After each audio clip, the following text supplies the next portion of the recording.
Hello, everyone, and welcome to this Work in Progress Wednesday here on the old Modern Synthesis channel. This is the younger brother of the Creature Conference, only because it started later. And I am your host, Modern Synthesis, otherwise known as Mr. Pink. My little Tyranid guys here. And I am joined by my co-hosts. We got Kajan coming to you live from Germany. Want to say hello, Kajan? Hi everyone. Hello. We got DarthBob coming to you live from America Land. Hi, DarthBob. Hello from the US of Hello. A. And we got Will, I don't know what to call you, TacticalDbag, sometimes referred to as Will K, coming to you live from also America Land. Well, Howdy. howdy. Thank you all for joining this week. And thank you to everyone who is joining from home. I look into my polka dot door magic mirror and I see Dan Kaplinger in the chat and Diana. If there's anyone else out there, please comment in the chat because so far I only see 2 people. But YouTube tells me we ain't got nothing. I don't know what's going on with YouTube's man. So it might just be us talking to ourselves. So how are you people doing this week? I'm doing fine. Yeah, Can't complain. good. Yeah, I agree. I'm doing pretty well. Still settling into the new job, but I get my first paycheck Oh this week. yeah, So right. everything's going well so far. Paycheck is fun. That's great. I'm doing all What right. about you? Will? Doing all right. I have admittedly not been so hobby focused because I've been like tearing through Baldur's Gate 3. Problem And many that people have these days. yeah, and it's taken up a large chunk of my spare time. But it is a very fun game, so no regrets. As long as you're enjoying it, that's good times. Ew, we got more people. Oh sweet. Brood Jungen, that's a good one. Hello, Brood Jungen. I like that. Tom Wilson's here, fantastic. And Brett Evans coming to us live from down under. Hello, Brett. Thanks for commenting. Yeah, for me, I've been doing some hobbying this week, and in fact, I'm going to do some non-standard hobbying here on the stream because I usually do sculpting, converting, that kind of stuff. I'm going to actually do some painting. I feel like the last time I painted on stream was with all of you when I was working on the base for my Screamer Killer, the secret Screamer Killer. So I may be a fool. I signed up for a kill team tournament. It is on Saturday. And I have my models mostly painted, but I need to get some of them based. So I posted some pictures the other day of the bases on my I call them my mini nids or whatever. I made this mini Screamer Killer dude, and then I made a mini Hive Tyrant, and I have a mini Lictor that I got from Green Stuffing. It's not a commission, but I bought it off of him. And I made these cool bases, which I was actually really pleased with. And people seem to be very pleased with them when I posted pictures of them. I was so pleased with these bases, I felt bad putting models on them. So I'm gonna make some more bases that look like this, and I figured I would do it on stream. Also, I don't know if I got the bad Yoo-hoo, but my boys over at Fenris Workshop sent me this Yoo-hoo glue. I was like, sweet, I'm gonna do that thing that everyone does with the stringy bits. I got some stringy bits on this guy's base. I don't know if you can see them. But then I was also like, oh, Yoo-hoo glue is clearly just going to set smooth and clear like slime. I'm going to take it, I'm going to cover all this stuff on their base, and it's going to be amazing. It's going to be glossy. It all started bubbling. Have you guys had this? It got I've actually never used bubbly.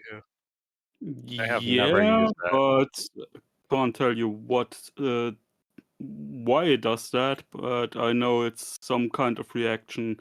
It does that also if you add it to baking soda. I have 2 different kinds of Yoo-hoo. I didn't realize I had Yeah, Yoo-hoo the hot. Is there a difference between the one with the blue label and the one with no blue label? Well, the hard one, it means hard, like Oh, okay. sturdy. It's I don't know the blue one. The other one is the all-purpose one. That's Okay. the one I'm familiar with, and that's the one people generally use because it's really easy to string. It wants to string easily. So it was like, I'll say it was extremely easy to string. It's just that I kind of like screwed up my base detail by like I screwed up the base detail though because I put the stuff on and it got all globby, and then I had to go in and like over it, and now I got to put a gloss coat over it to make it look slimy again. I think it's going to be okay. The stringy bits worked, but I think it advice looks from me: good. don't glob it all over your models, thinking it's dry, clear, and Well, it should be dry and clear and hard, but yeah. maybe mine just Maybe it I has don't know, something maybe to do reacted to with something on the the. base. Maybe it has Yeah, something to do with your like room like humid or something. Oh no, it's like it's going to be it's winter it's here. definitely a material reaction. I've seen it. I mean, I've been growing up with that stuff, so I know it. It's some surfaces will do that for it. Oh, I did have the dirty down stuff on the base, so maybe it reacted with that. But maybe I'll like code it next time and then try again. But this is why you should always test things before you put them on your awesome model. I did not do that. Now I have to like figure it out. Anyway, so what I'm going to be doing tonight is I'm going to be like working up bases from on. So I got these bases that I primed. I just primed them black, and then I hit them with some white primer as well. Kind of like zenithal, but you can't really do zenithal when it's a piece because it's so flat. So I did it around the edges so that the inside there's like a shadow where the model's going to be standing. And then I'm going to paint these mostly with contrast. And then I'm going to go in and I'm going to do some of this tasty dirty down stuff. Got these 4 bottles of dirty down from nice people over at Fenris Workshop. We got the moss, verdigris, yellow rust, and typical rust. I've only ever used the rust before. So today I was messing around with them before I went on the air. And we got this Artifacts base. I had some kind of like gold brass elements on it, some verdigris on them, but I think I need to go back and dry brush it. We got some of the moss over here, looking gross and green. Here we got the yellow rust at the front, but I feel like the yellow rust looks better on this guy. This guy got some moss here. There's some more yellow rust, but the place that I really like the yellow rust is right here on this pipe sort of thing, where I just like layered it on there. And there's more moss over here. So this stuff is really fun and not that hard to use. I'm afraid of pigments, so this is my kind of weathering. So yeah, I'm gonna go through that, how that works. Why are Here, you afraid of pigments? because people tell me you have to like use a certain thing to like put them on, and then you gotta like fix them with something, blah blah blah blah blah. I don't know. I just literally have never No, used them. it's colored powder.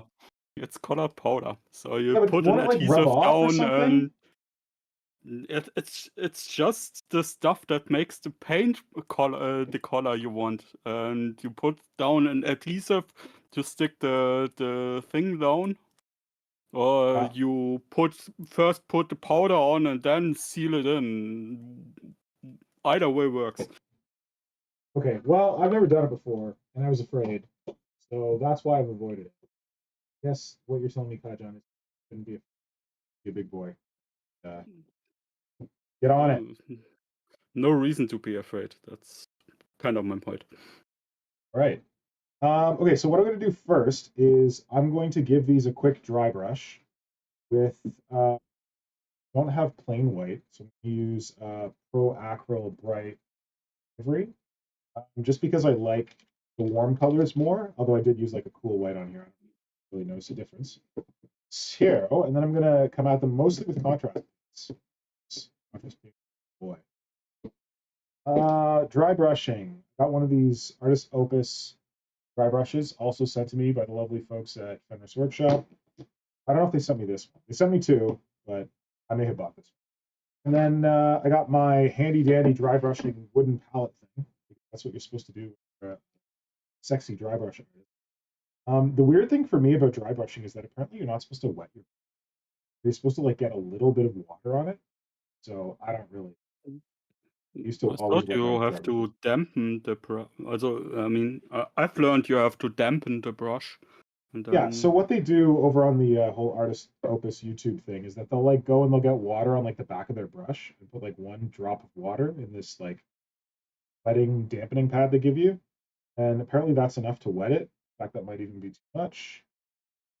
So that's it. And then what they do is you get a blob of paint. You've never used Pro Acryl. These things are Pro Acryl, whatever, for Monument. These are great. They come with an agitator inside. They have this awesome application head. They never jam up. So, oh, they never jam up, he says. A big blob here. I'm gonna take my brush, and apparently just with the bristles, you do is you drag that across. Just get it on the bristles. And then you swing it around.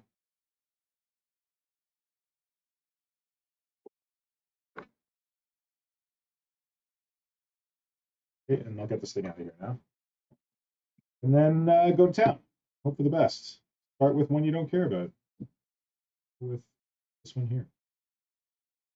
Apparently, you're supposed to do circular motions. That's the way to go.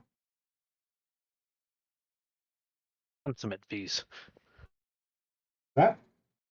Oh, so the throwback to old internet flash videos using consummate V's. Consummate V's? What's that? For drawing scales on a dragon from the old Homestar Runner stuff. Oh, okay.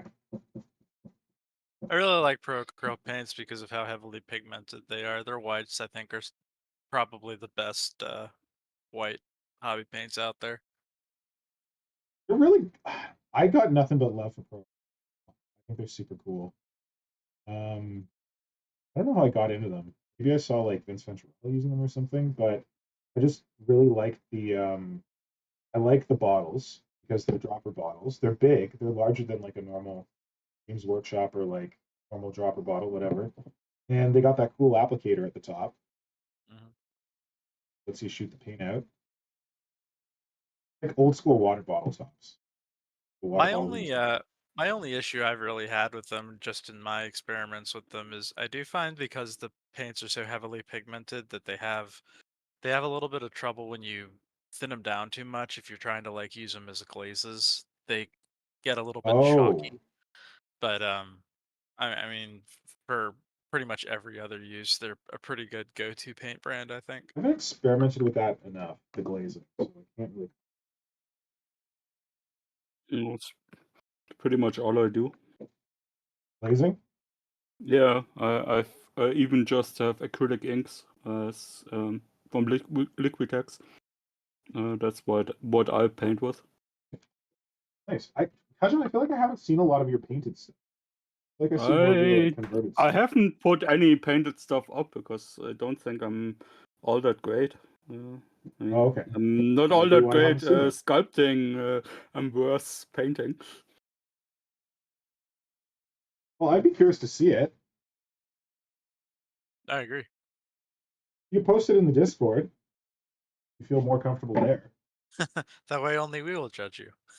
No one's gonna judge you. So, only the people I know will judge me. Yeah.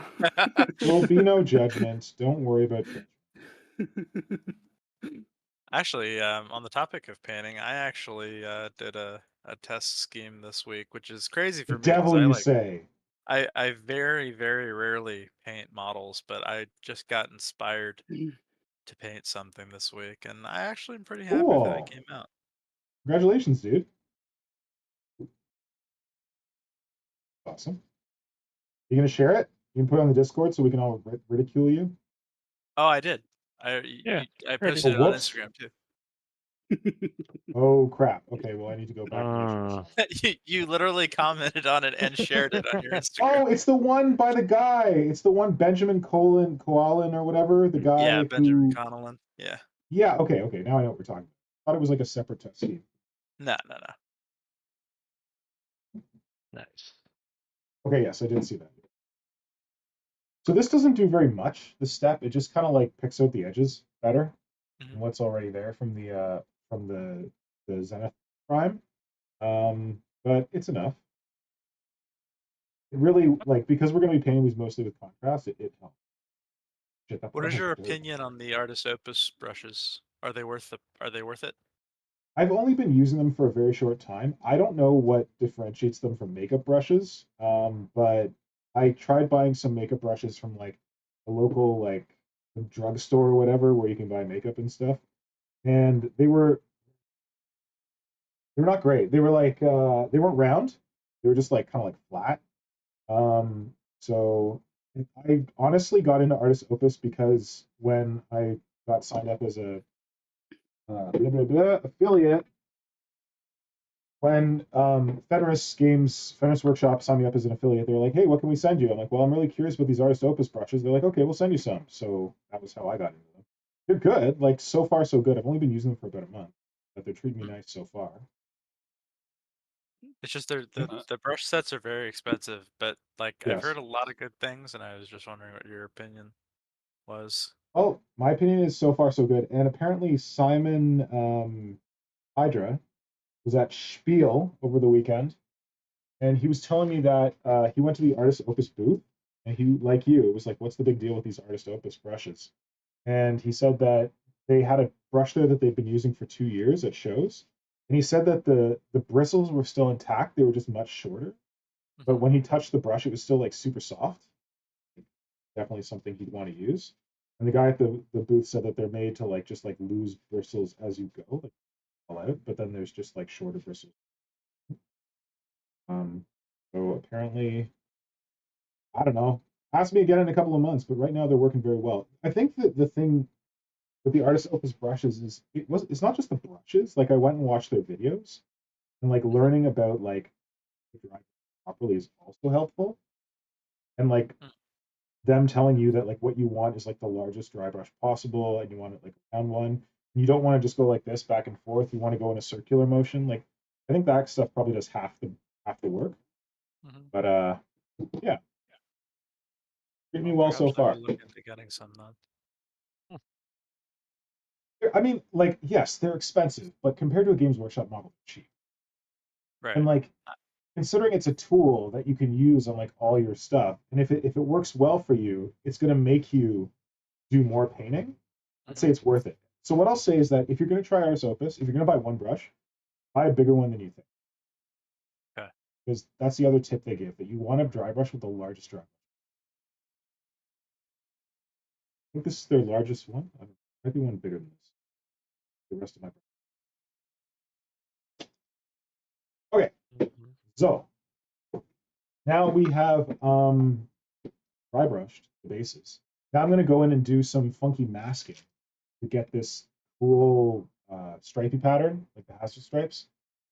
I like doing my bases white and red because there isn't a lot of, well, there's kind of like, there's not a lot of white and red on my nails, so they feel contrasting. Yeah, I can't do yellow and black because I use kind of yellowy green. Use black sort of on my models. So I use white and red hazard stripes, and I just randomly bought this Tamiya 3mm masking tape. So much fun. Works so well. I really like the red and white striping. Actually, I think it looks really cool. Sweet, glad you like it. Thanks. Especially on bases like some of these are Games Workshop bases, and some of these are pieces of like 3D printed card that I cut out. And when I was cutting them out, I didn't realize that some of them have like no.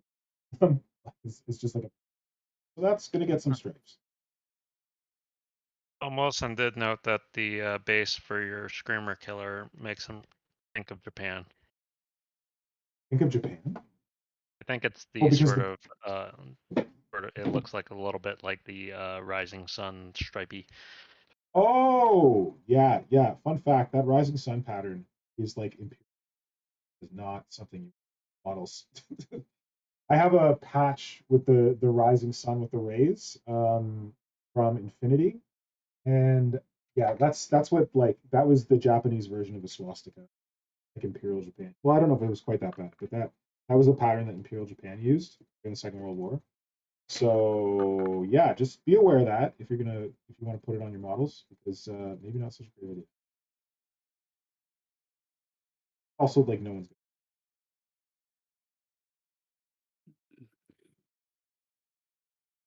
That reminds me of that big trouble with that clothing store a couple years ago because the guy was called Hitler, and his clothing store used a swastika as a sign for Where his was clothing this? store in India. Where was this? Oh my. In India. Well, okay, but in India, was an it's Indian. not. He was an Indian dude. He was called either he was called Hitler or he said Hitler was a cool dude, something like that, and he didn't know anything about it. He basically just stuff he heard, based on the interviews I've read because well I'm German. I'm kind of interested in So this stuff. Kajan, being someone who writes travel guides, can you tell us where the swastika was originally stolen from and why someone in India might use it without thinking twice? Because it's a good luck symbol in Hindu. Yeah, they use it for like demarcating temples and stuff.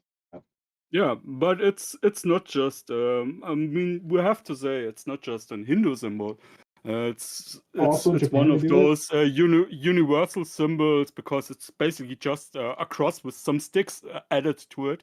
So you also find it in Norse mythology. In Norse mythology, I didn't know that. I believe it's a protection rune, and that's why they used it because it's ties back to the Norse mythology, and when they started with that, this was the big thing for them. That's also where the Thule society comes in and stuff like that.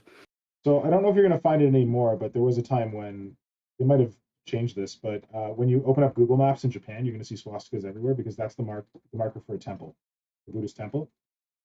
And unfortunate story, we had friends of the family who traveled to Japan. They bought a lantern in Japan that had this Buddhist symbol on it, brought it home, put it up at their cottage, and then the son had a Jewish girlfriend, and she came over and she's like, "Hey, what's this all about?" And she's like having like you know Get Out, the film Get Out. Picture that, but being a Jewish person in like a super white Aryan looking family. And this is her at their cottage. She's like, "Why is this here?" And they're like, "Oh, we got it in Japan. It's like a temple lantern thing." Like, yeah, it doesn't make me comfortable. So they go, Fair play. "What reason?" Fair play. Yeah, I mean,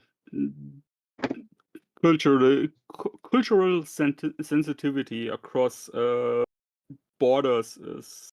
I mean, if you're not directly sharing a cultural background, it's pretty hard to keep everything in mind. It's Of course. like anyway. when people freak out about white people wearing dreadlocks because apparently it's Rastafari, and yeah, I mean, You're not sure I want to touch cults that with 20 also. foot pole, but Yeah, no, I just mean the differences are just so universal that not one single person can know everything. That's I why I just wanted to wanted to get note at. that if you're in Japan and you see a sketchy symbol, that's the reason for it, where it comes from. Anything sketchy Yeah. going on? It's good luck and prosperity in Buddhism and Hinduism as well, I believe. That was also a symbol of like balance to a certain extent because, but it got co-opted. Is what Yeah, it it got comes co-opted. down to. That's So the it's just long like story short.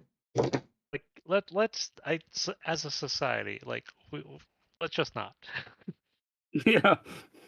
Just don't. There are lots of other cool looking symbols out there that you could use. Yep. On your I model fully agree. Yeah. Yeah. So maybe Use let's the not go with the double-headed one eagle associated with the Nazis. You know, just a thought. Anyway, sorry. I feel like we've gotten off topic. Is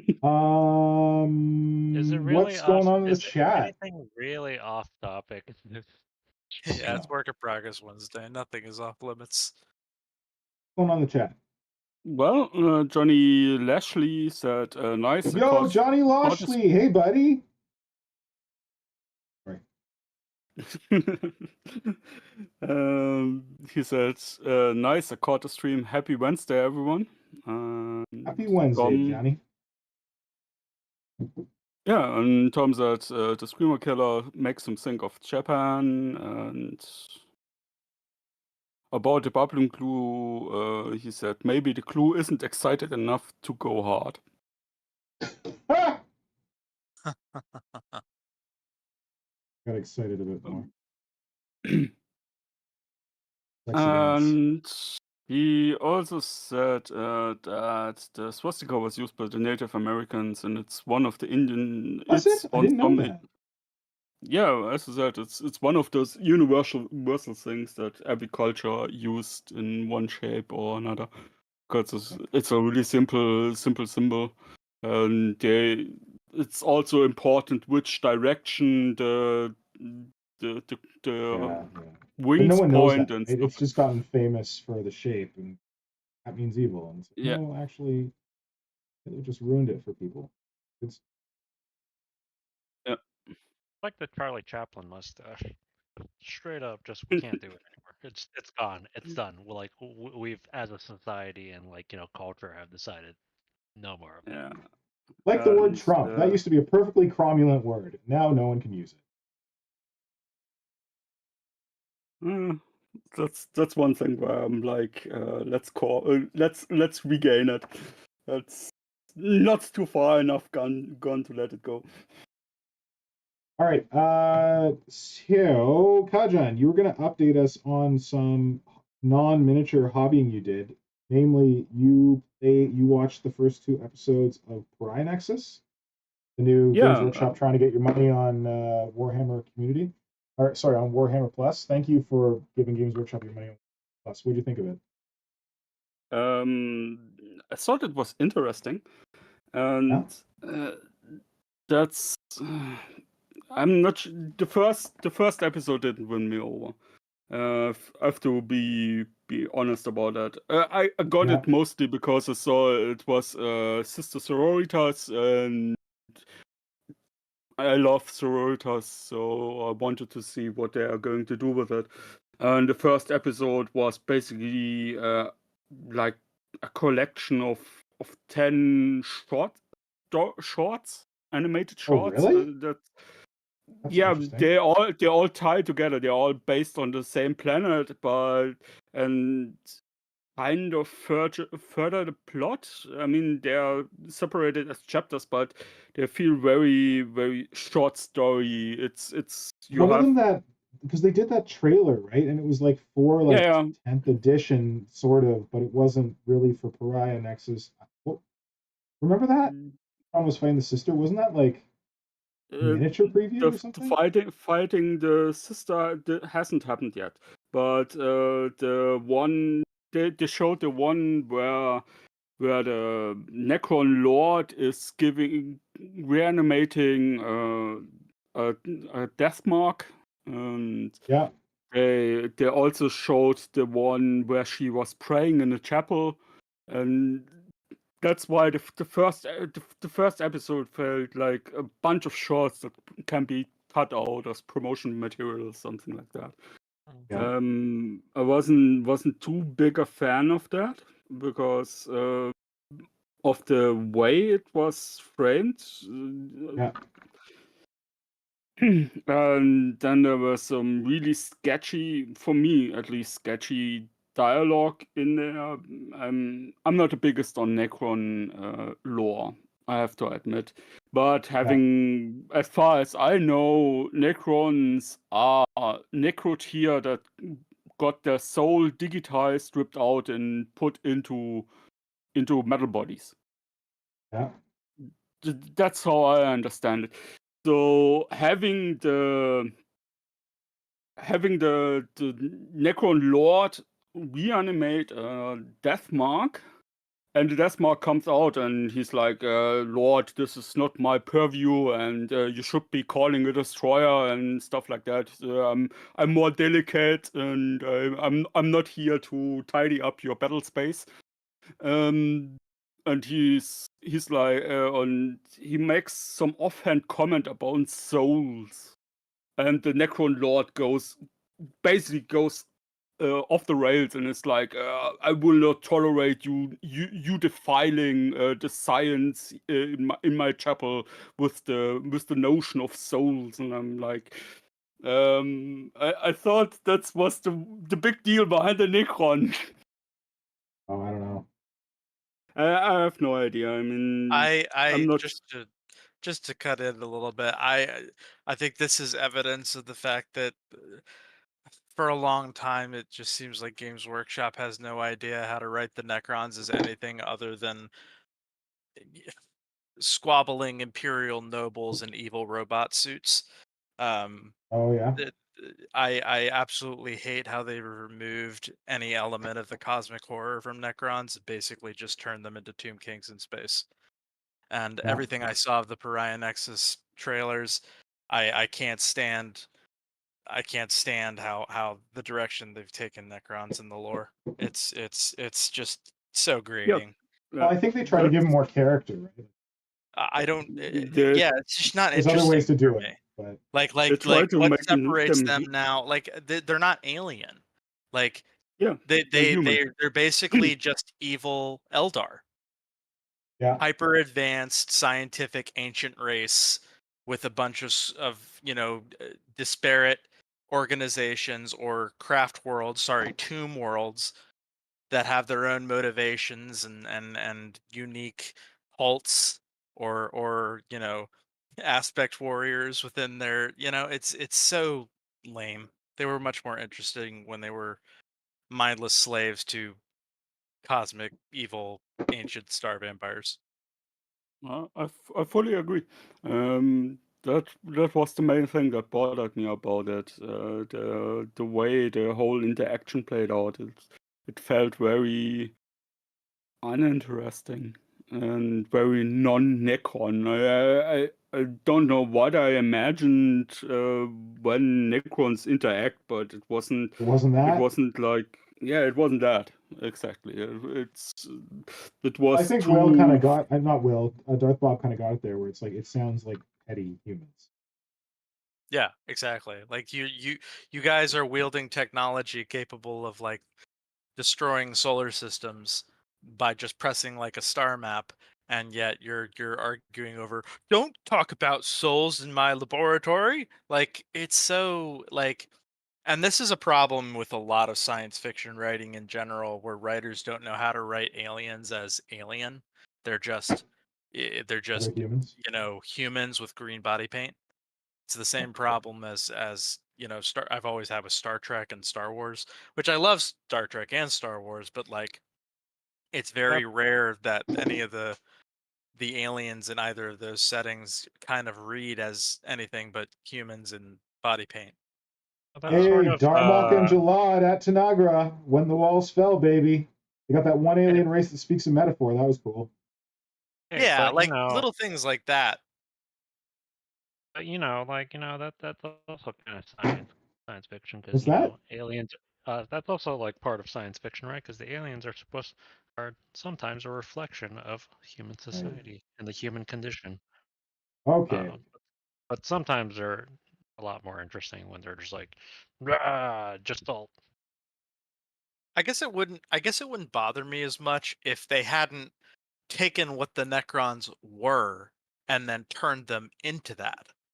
Like Necrons were much more interesting when they were this kind of just like not entirely Barely mindless, but like knowable. they were this implacable slave army enslaved to Starguards. star gods that had like kind of inscrutable motivations, and now they're just like I don't know. It's the what's the word I'm looking for? It's they almost it's almost like they want to turn every faction into space marines. It's like they Oh, did, and they really? started doing the same thing with the Tyranids, where they're like, oh yeah, we've got to give every Tyranid high fleet its own unique feature. Oh, here's this high fleet, and this high fleet specializes in fighting chaos, and this high fleet it's got this planet that it's creating this weird techno organic monstrosity. What is it doing? And it's the same thing with like the This Necrons. It's like you got to have this the Blood Tyranid Angels has Necrons and the Dark Angels Necrons, and Sorry, what was that? it's Well, these Tyranids have a dark secret. yeah, exactly. all Tyranids have a dark secret, and it's that they want to I eat you. just don't like how like they have to. And they eased back on it, but they kind of started to do the same thing with the Sisters of Battle, where they wanted to give all the orders their own like unique flavor. And it's like, just flesh out the faction on its own, and fans of those factions will come up with their own ideas to make their armies unique. You don't need to turn Yeah. everything into its own canonized faction and categorizations. Like it's really lazy writing. And I think that's my biggest complaint with a lot of the modern 40k lore, is it just comes off as extremely lazy. Good point. This is Yeah. why you just don't read the writing. You just like the models and do conversions. Yeah, I mean, I love the lore. I mean, the 40k's lore is one of the my favorite things. I mean, I don't think I would be into this hobby as much as I am if I didn't love the setting. It's just there are a lot of decisions I think that have been made in the past, like really since 8th edition. And I know everybody blames 8th edition all the time for the changes in the lore, but I'm sorry, I'm of that opinion that everything since Gilliman woke up has been steadily going downhill. And 40k's lore was much more interesting when it was perpetually in this like 1 minute to midnight status of like, Abaddon's coming, 13th Black Crusade is about to take place. It's like that.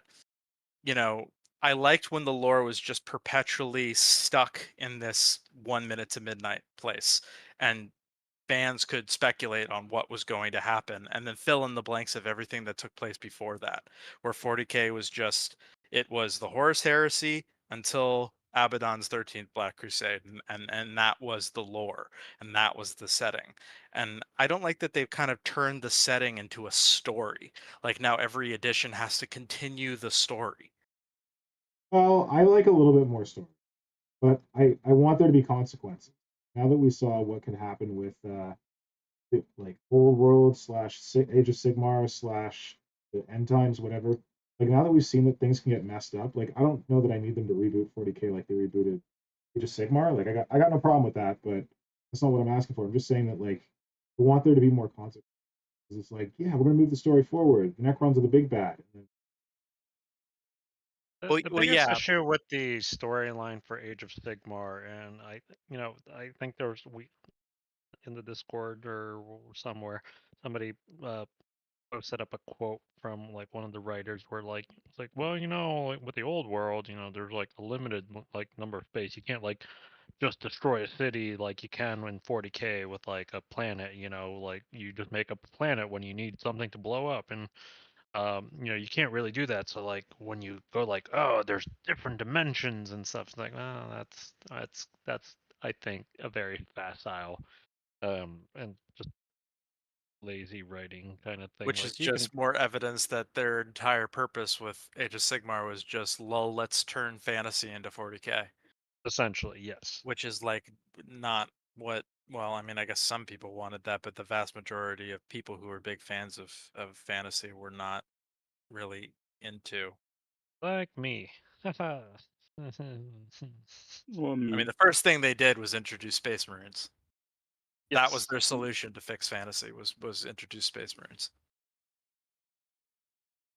all right, Yeah, You're and that brings us Sigmar. back find this topic to boring. Let's move on. yeah, that brings us back to the second episode, which was a Yeah, lot better. thank you, Kajan. And in the second episode, first episode, you see Ultramarines and stuff like that, and you see the sister sororitas praying for forgiveness. Was really the interesting part in the first episode was that she was praying in a temple, and outside was a guardswoman waiting for her, and the guardswoman was mocking her the entire time, basically.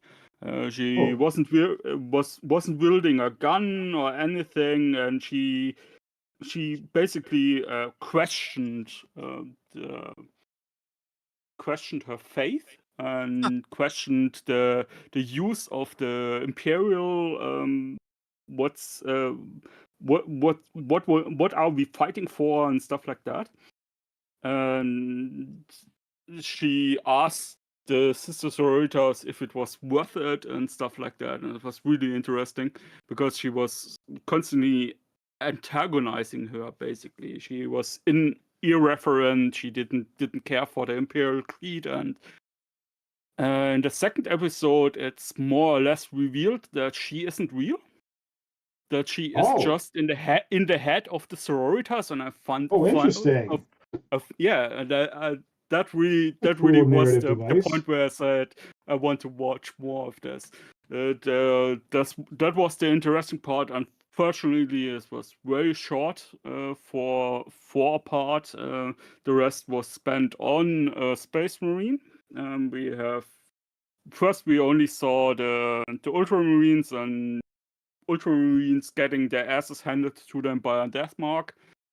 So if you want to see a bunch of Ultramarines die, the first episode is not that bad. And who doesn't? Come on. Yeah. Second episode, first episode, you already see some Thunderbird crash, and second episode basically picks up where the Thunderbird crashed, and then it's revealed that it was a salamander contagion squad with only one survivor. So that's mildly interesting because you have the first time a salamander character.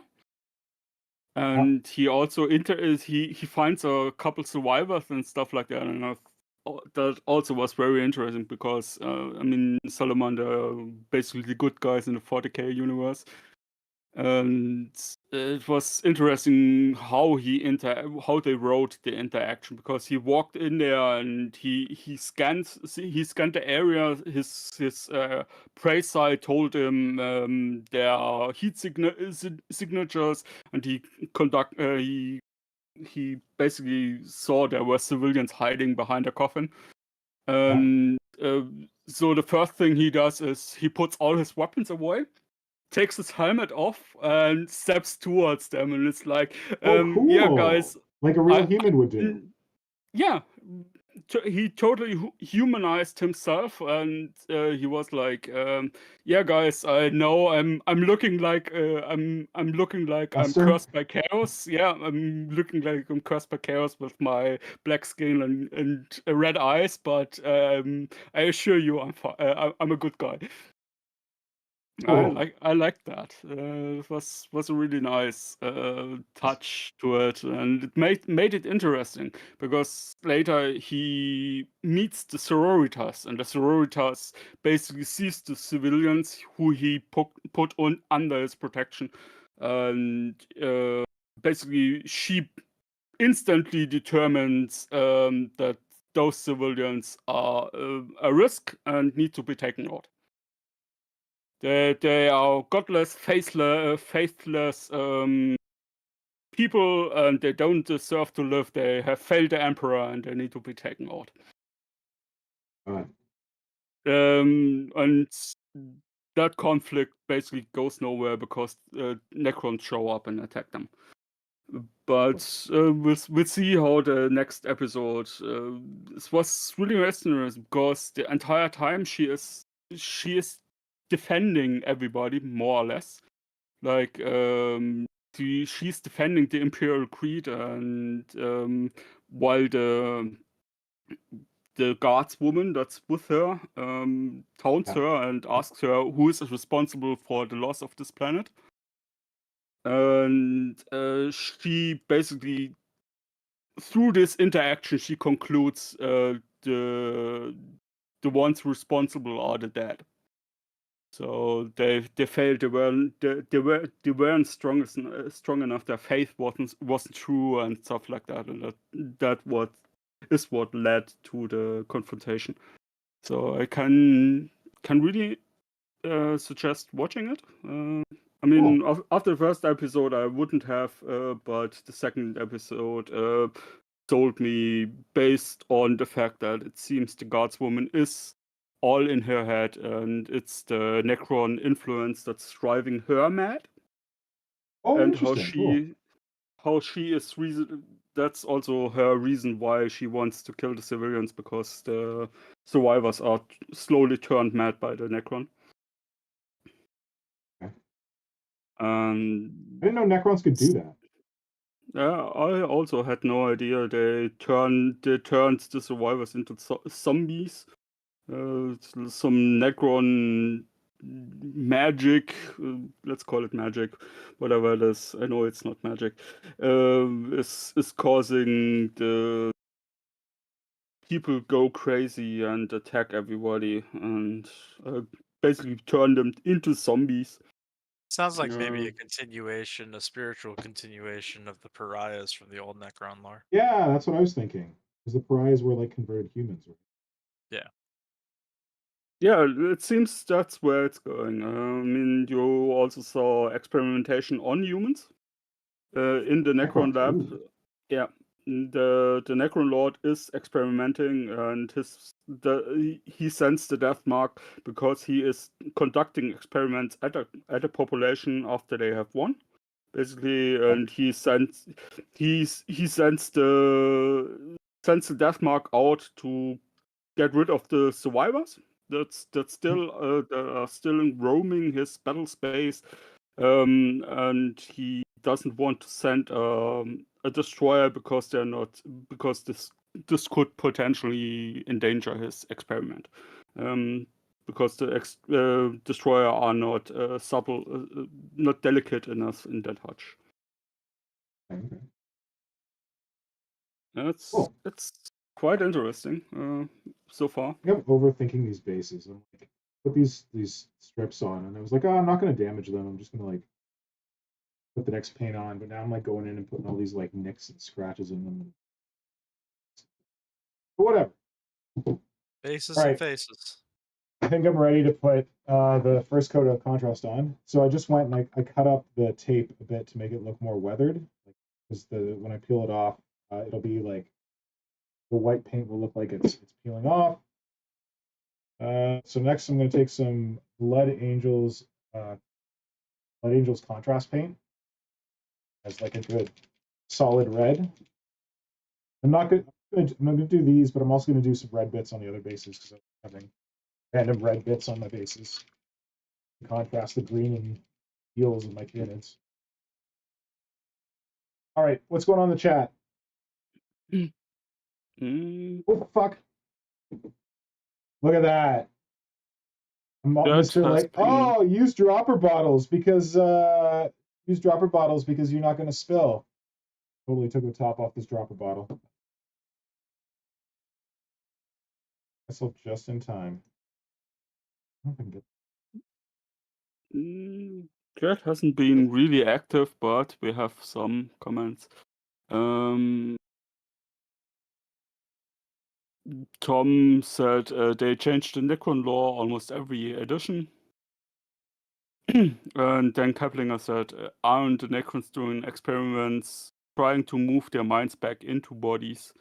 And I have no idea, but it sounds like something they should do. Sounds like something a Necron would do.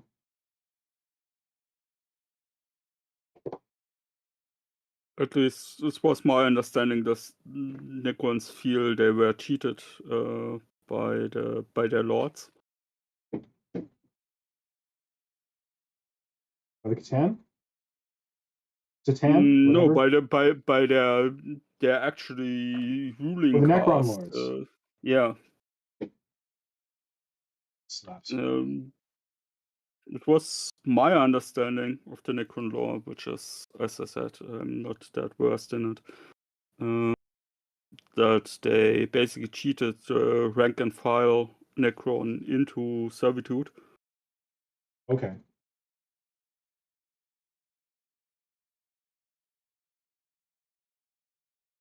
So your guess is as good as mine.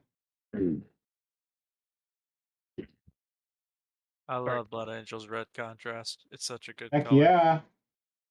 It's like Heck the yeah, and I've got a foundational lot of color it for now. the. Like the foundational color for the scheme I just did. I love it. It's so good. Yeah, Really gotta pick up it's those although contrast like paints. I feel like you don't use contrast paint. Oh, you mean this one in particular? I just haven't like purchased paints in like years because You're a smart apparently man. no, I'm just like lazy and allergic to painting stuff. Oh, there you go. But That's a good reason. I don't think all the colors are made equal, but I do think the most of the reds are really really good. The Flesh I don't Terror's know, red's man. really good Like too. I have yet to have a crappy contrast. Like The I white mostly I use. had a lot of problems with. Oh well, the white. Yeah, white's not going to work. Like, because contrasts are like shades. How do you get a white shade? But I have this apothecary white. It's basically like a light. Yeah, I think that's the one I had problems with when I tried to use it. It like I use it to like for like quote unquote white parts of the bases. Really just a light. Hmm. They've since come up with other contrast paints that are kind of whitey, I think. I recall. Uh,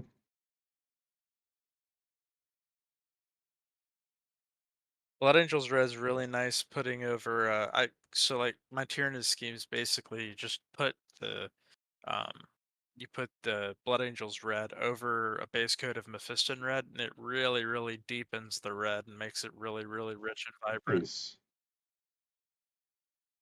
I really like contrast paints as glazes. I'm not a big fan of just I guess what Games Workshop wants people to use them for, which is just like oh yeah, just prime your model and then put base coats on them. I find that for me it's like oftentimes models kind of look if you just leave them at that, they kind of look like you just did that. Uh, Um Slap so chop. no, I I use them as like a 1.5 base coat. It's like a base coat and then like the beginnings of a highlight. Yeah, That's what I use I contrast paints think for. I think they're good for stuff like that.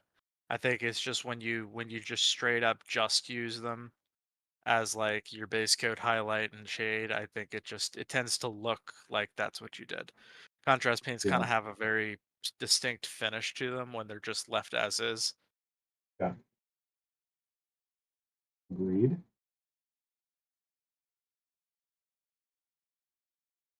Are you gonna slap chop?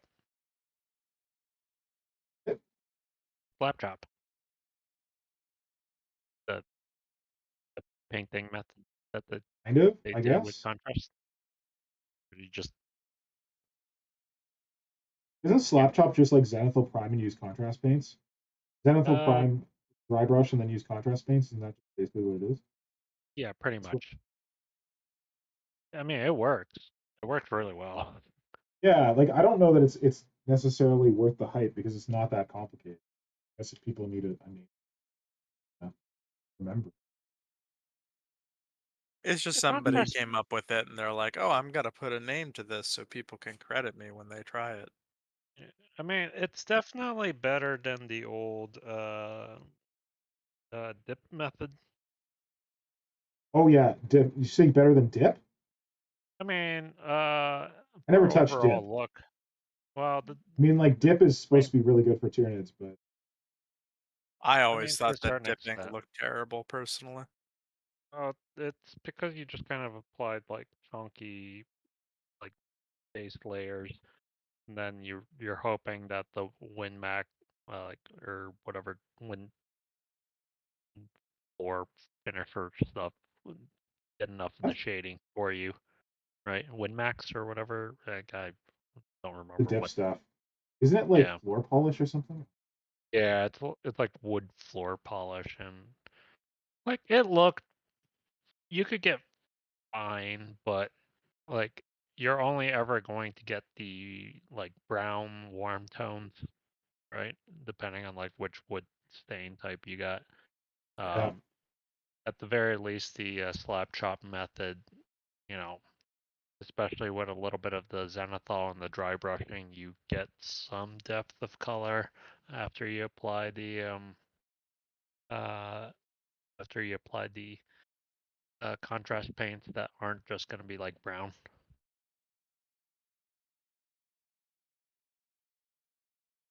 Got to remember that I use other colors than just.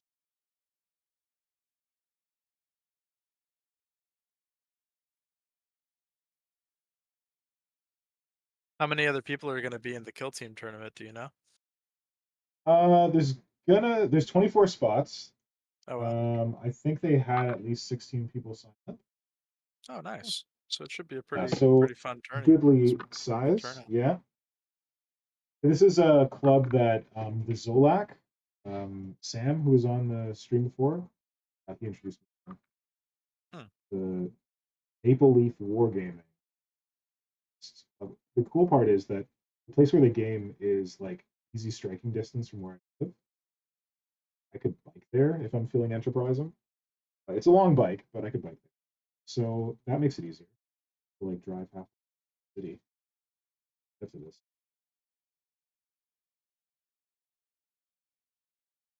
This is my second tournament in my life, my first kill team tournament.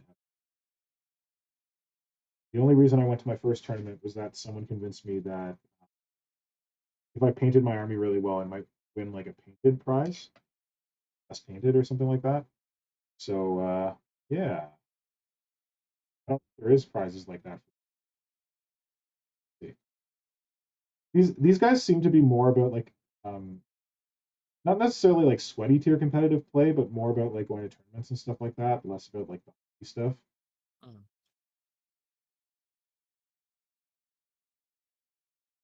This day, I still would love to do the Adepticon team tournament and essentially go exclusively for the hobby, like best in show.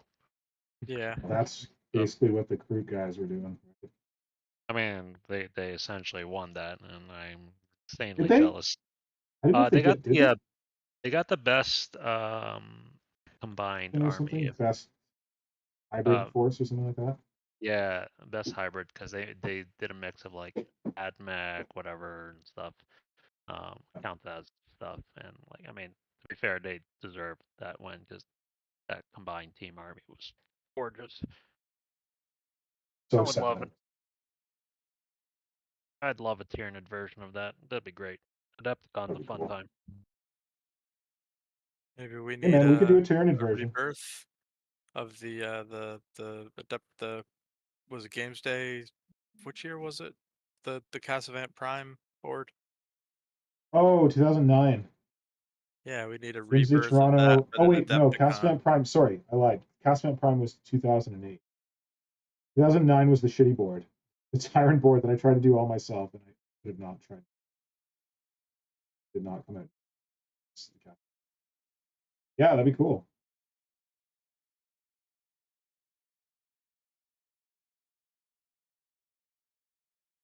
Will, what are Will and Kajan working on? Good question. I'm just working on a hodgepodge of stuff. Like my Tyranid pre-orders came in late, so I've only recently gotten a Biovore, so I'm working on a not crawly Biovore thing because I'm not a fan of spider insect bug leg Tyranids. But Good man. I have some ideas, and I think I'm going to have to make some totally authorized and totally legal, maybe reproductions of these old fourth edition Tyrant Guard limbs because they're like stupidly perfect for what I need or want for this thing, and I don't Hey, if they are really no want to longer deal with available, setting I ain't that up. gonna judge you. Yeah, so Can't get them legally. I don't judge. yeah, so other than that, just on some fun ideas. I just glued on the Neurolictor hands onto the Neurolictor little like siding talon claws, and they look like I'm actually like really happy with how they're looking. So I'm unfortunately gonna need to like make a completely different tail because the kind of C curve of the Biovore tail is not gonna work with what I'm envisioning. So more sculpting. Oh, I guess we should go over the miniatures then. So we looked up miniatures that had inspired us this week. Oh, yeah. Had gotten us we thought were cool. Here to show them. I could do that since you guys are all working on stuff. Ooh. Thanks. I'll have to pull up the stream, but I appreciate that. DarthBob, are you working on stuff too, or are you just chilling? I am working on stuff, but I don't have my camera up, so my tabletop's a mess. And I mean, my putty is almost hard, so I could also do that if you want. I'm actually waiting for something to dry, anyways, glue wise. So I'm at a Cool. stopping Okay. point. Here I'll pull up the set the stream request. Figure out where I'm going to put it on the screen. I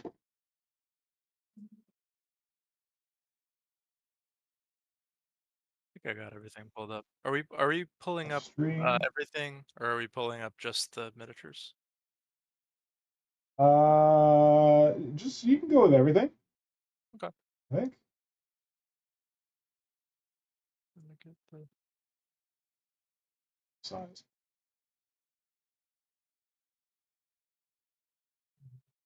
I got all of them. 1, 2, 3. Oh, missed the Nikki art.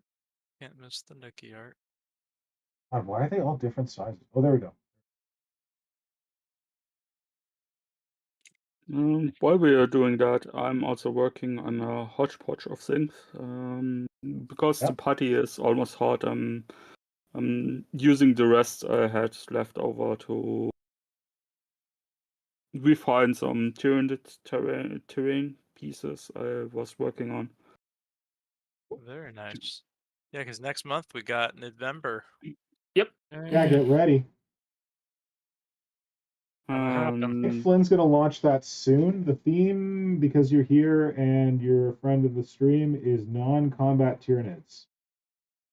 Non-combat Tyranids. What kind of cool Tyranid creatures could you imagine that help like digesting the planet or whatever? Doesn't have to be a creature. Non-combat Tyranids. You're right. It doesn't have to be a creature. It can be terrain. It can be. Yeah. That'd be sweet. Do people have ideas for what they're going to do? Flora. I have a couple ideas actually. I'm hoping I can maybe implement all of them, but one of them I got like a got an idea for like a Tyranid, a baby Tyranid, but like a What? like speaking of like one of those like Tyranid mutants I'm working on in my homebrew setting. So it's gonna be like a not quite a gene stealer baby, but like a human baby that's been mutated with Tyranid DNA. Dude, gruesome. Sounds Yeah, awesome. and I think I'm gonna have it being like cradled by the mother or like a wet nurse or something. Creepy. That's an innovative way to look at it. Nice. I look forward to being horrified by that. Anybody And else then I got think I ideas they might want to paint up share? the spider squig. Spider squig. Because I think the original, at least the only official, or technically not technically official, because it was like an unreleased it was an unreleased piece of art of the spider squig, and it looks like the original intention behind those, at least the re-envisioning of their. Are you talking about Paul Bonner? Yeah. I knew it. Not quite combat. It's like pretty much a non-combat It's Tyranid. horror. It's horror. It's horror. It is. Pure horror. It's horrifying. Wow, you're going there. Okay, cool. All right, you're going there. All right, I guess that's what we're doing now. Yeah, for anyone who doesn't want to sleep tonight, you should look up Paul Bonner Tyranid art. I warned you. I warned you.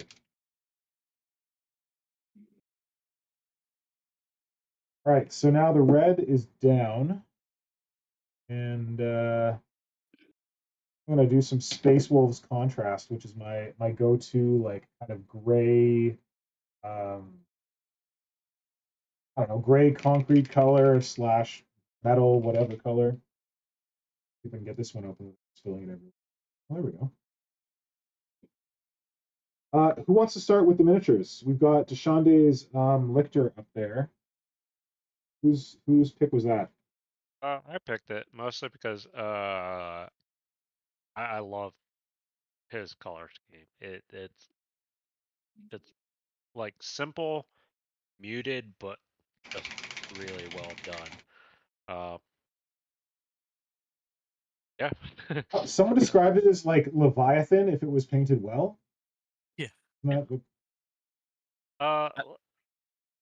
I mean, I picked his post with the Lictor because the pictures were great, but if y'all look at his Insta and his post for his gene sealers, they are fantastically painted. Like There they are. the color scheme just makes those models pop. He did a phenomenal job with them. Like I would love to. I'm probably brought him to post up a picture of like what he's got going with this color scheme in total at some point. Because so I was like looking at his gene sealers, and because they have black kind of like, well, let's go back to the Lictor. That was the one that was picked. I was looking at the Lictor, and I love that he used like black glossy eyes on his Tyranids. And that's something that I tried to do. I'm like, damn it, why don't mine work as well? Because I was looking at the gene sealers. I realized it's because the gene sealers have they've got like skin all around their eye. They don't have a carapace plate above. So on my Tyranids, there's like a black carapace plate above the black eye because I try to do that too, the like black beady eye. And I think that that hurts it. You don't have that like fleshy, the contrast of like the fleshy bits. Yeah, that makes sense. Is the black glossy. Oh well, back to the drawing board for me. Yeah, I really like the carapace color too. It's like this kind of weird, like pinkish, blackish. It's cool. I like it, and I love the what you call it? What's the word? Not hypothermia. What's it called when your fingers fall off from the cold? Yeah, hypothermia. Is it Hypothermia. hypothermia? Yeah. Freeze burn. No. Frostbite. Frostbite. Frostbite. Yeah, Frostbite. Yeah. Sorry. Yeah, the frostbite hands and the frostbite feet. I like it a lot. Oh yeah, I didn't really put two and two together on that. You're right. They're like frostbitten. Gross. It's very creepy. It's a very creepy scheme. I like so it. I always It's love when so people good. can make like creepy color schemes without resorting to just using really dark colors. Yeah. And I think this does it really well. Yep. Read it. Oh, here's a really good shot with the Lictor. Yeah, I'm really gonna need to bug him for a group shot sooner than later. Yeah, I can't wait to see You the boys rest of together? the stuff painted up like this. I mean, he's been posting a lot of like his units, and boy, his work output's been like prodigious. So I like, wonder if this scheme is like forgiving to paint. It seems like it, because it seems like it's a lot of inking or contrasts or washes over like a base coat for the most part. Yeah. I like it. I dig it. Dig it. All right, next one. Sweet. Mr. Thrifty Squirrel. Thrifty. that was probably me. These are the big turn effects. Yep. Go for it. Tell us about it. Oh, need to figure out like which stream to be watching. So I'm looking at like the Facebook, the YouTube. There it is. I believe this is his old one high like conversion based off of the new Screamer Killer, and just nice chunky Nothing too crazy, but like everything is just like really well executed, clean lines.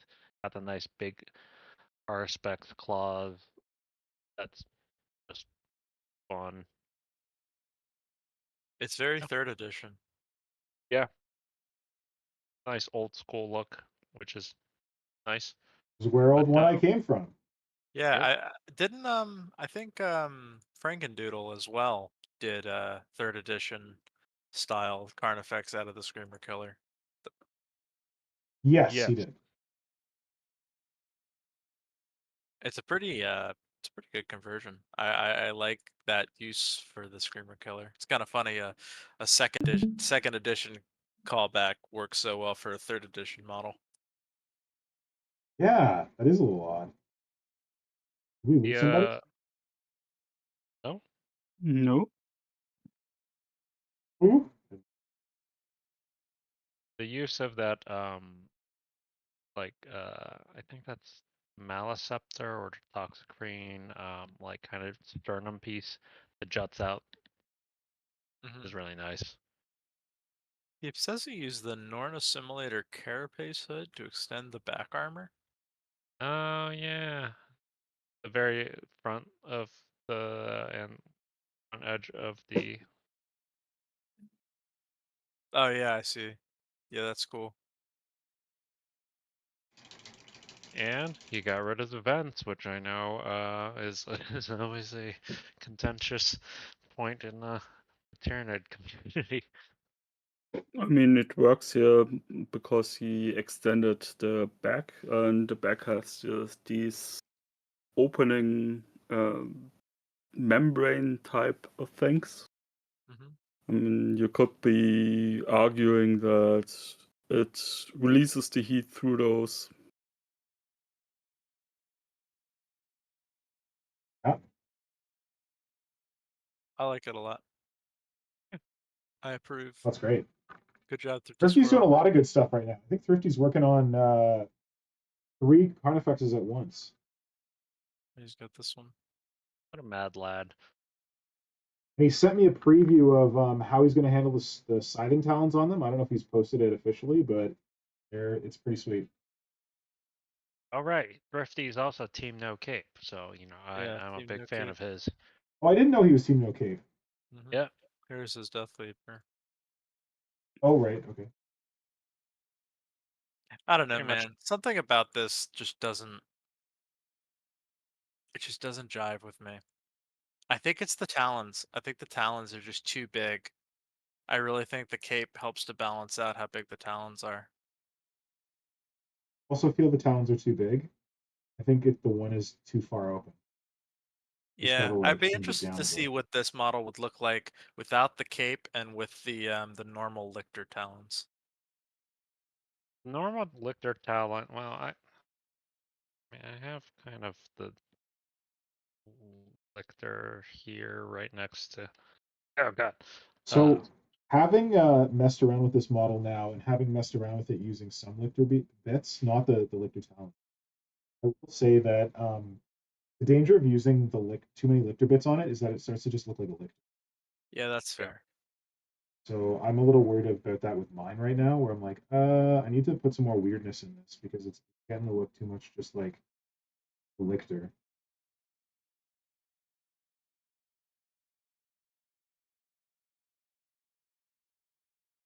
Alrighty.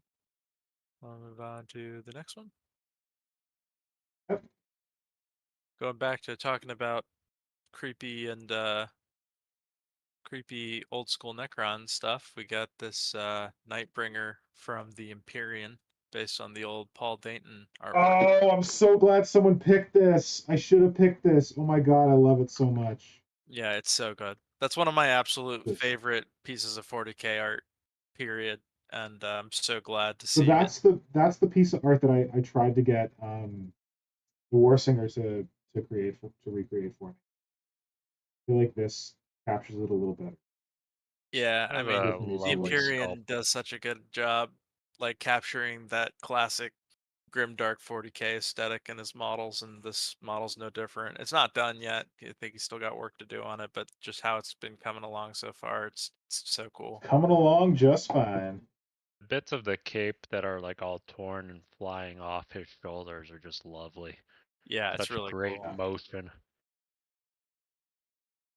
Yeah, I think so like the base model he used the Void Dragon, and then he added a bunch of bits from like Night Haunt. I think you gotta. I think the Void Dragon is like the go-to Catan Yeah, basis now. I it mean, looks it's a like he pretty changed like. the base from Catan? the Is it original. Catan? Is it It's I is it always Catan. thought Settlers of? us cut. It's Catan. Settlers of Okay, Settlers Catan. of. Okay, what shall it be? I like the new base he's doing for it, because the original he's the Korax base from Forge Yeah, World. it's a little boring. It was a little boring, but I really like this one because now he's got like a bunch of like human skulls and some Oh, I didn't see the screaming original. Can you guy. show me the original again? It's just the Korax base from the Forge World Oh, okay. Primarch. It's fine, but I think the new one's a lot more characterful. Certainly. I'm really excited to see this finish, and I'm especially excited to see it all painted up. I think it's gonna be really cool because he uses a lot of oil paints, and the blacks with the oil paints always look really cool. Skip to mine after this. Yeah. Actually, kind of linked to the Empyrean. There he is. Oops. There we go. Thomas Right, so Fordle. I picked, yeah, Thomas Fordle, otherwise known as our boy, because he does all kinds of really cool 3D sculpts, and I think most of them are free, aren't they? They're like super cheap. Like Yeah. he did Mantis Claws, like Lictor Mantis Claws, all kinds of stuff. He's a boss. He sent me some. Oh, I gotta remember those Space Marine casualties and put them on some. Sent me some awesome Space Marine casualties that he made. He said that one of them was like meant for me. It was inspired by the Screamer Killer and like the melted guy that I put on the Screamer Killer's base. Mhm. So shout out Thomas Fordall. But Thomas Fordall posted this, and like I wanted to go here next because the first one of these that I saw, I think, was the Empyrean. It was. Yeah. Oh And then yeah. He even credits also the Empyrean in his shout out post. to my boy Big Dan Cloud, Big Dan Cloud Hobbies or something like that. He did one too, and we were talking about it. But I think the Empyrean was the one who first took this Lauka Vi, I think is her name. Who's the vampire lady. Mhm.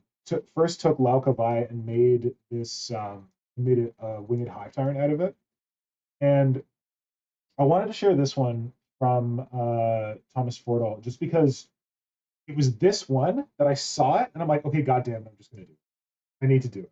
Yeah, I have the model already too. I'm planning on doing it as well. If you know anything about me, you know that I do not make winged Tyranids.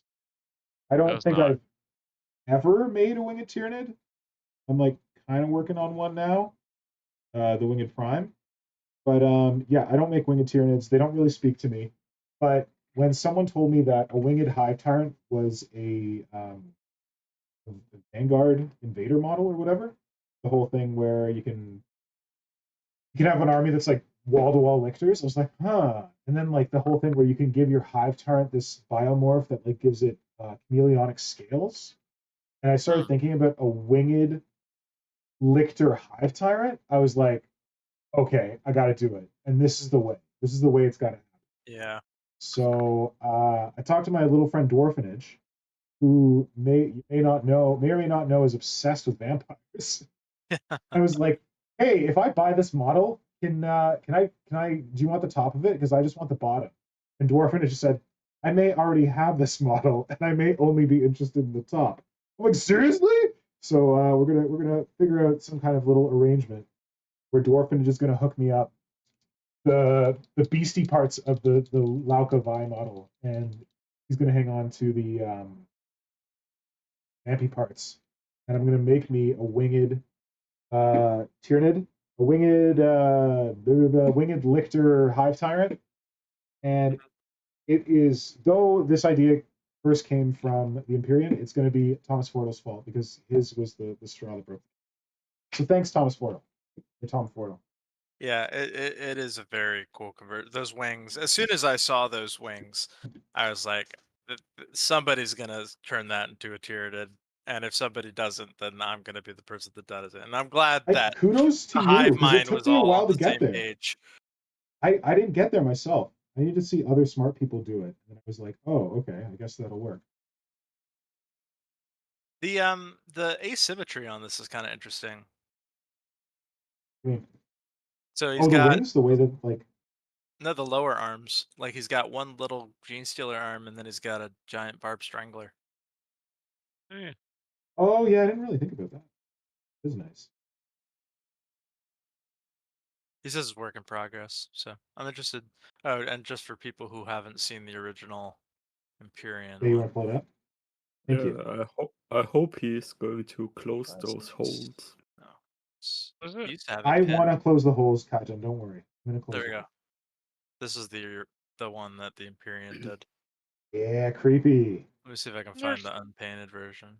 Didn't somebody do It's a like a little easier to version of tell. this, like as a giant diorama? Yes, Yes. Yeah, Who was that? drawing That was awesome. blank on that now. hold on. Thank you. I forgot about I that. posted it somewhere.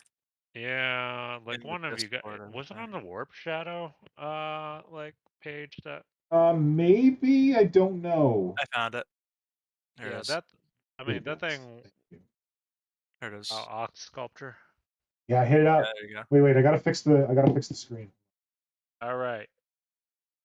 He really went crazy with it because he like completely sculpted a Tyranid like arm over the God, wings. the and arm, stuff. the sculpture, Whip? Oh, the whip. Where he the had a work sculpting in on that progress, arm it is would be- just there it is. absolutely ludicrous. So here you go. This is genius. So basically, I mean, clearly the answer is if you want a good winged Tyranid, get those wings. Yeah. I like the use of the I think this is the same skull piece for the lower jaw that Box used on his Norn emissary that he's working on. Oh. Like that weird bat skull. And he added teeth to it. Oh, is or it bigger from the things. OCR Bone Boys? The Morchark, I think. Is that what Oh they're yeah, called? no, The yeah, big- I think you're right. Yep. Yeah. I love this bone sword too, by the Yeah. way.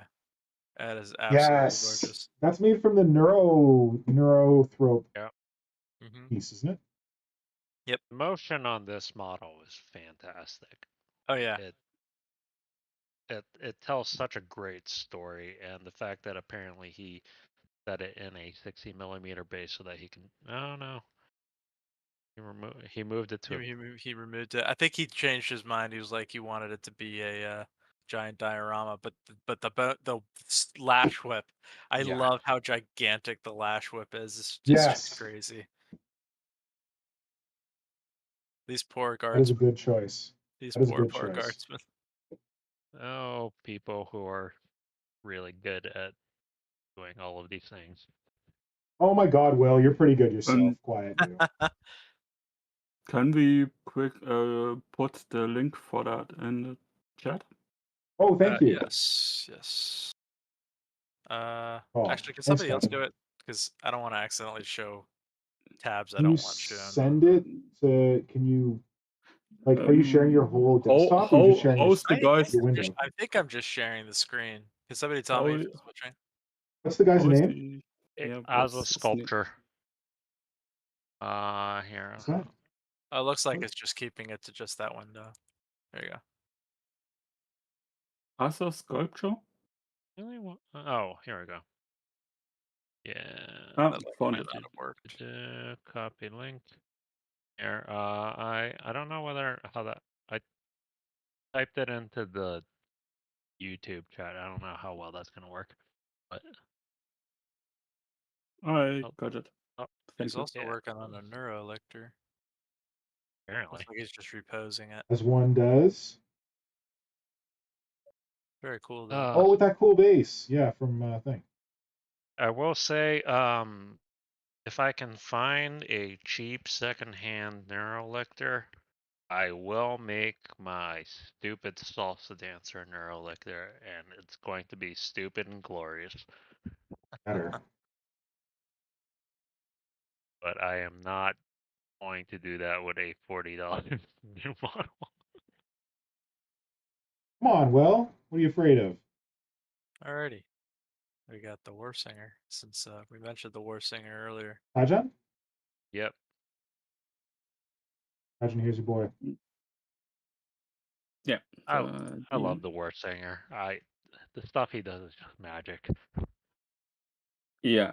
I'm always blown away by his stuff, but this one in particular, I first saw it painted. I mean, he also has it painted on his Instagram, but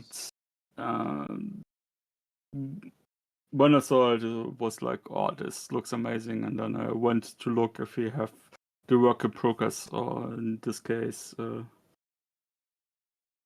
And yeah, I also love his reasoning for he wanted some non-humanoid, non-real looking demon, and I fully agree. I so want to Oh, I copy didn't read something that. I assumed this was a Catan. Oh, I No, didn't even it's- realize that that was a Bloodletter. sword. He makes It's all like supposed Catan stuff. it's supposed to be a demon, and Yeah. Yeah, I could see that as being count as bloodletter. well, Yeah, I was I'll be right more back. thinking, but yeah. I see Bloodletter in it as well.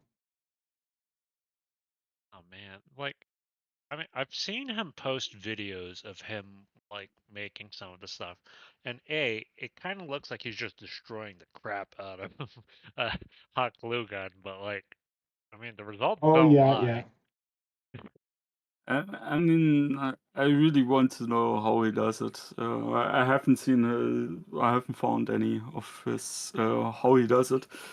But man, I mean, I don't how like those the second pair of horns, not a plastic one, but the see-through one, the translucent ones below it.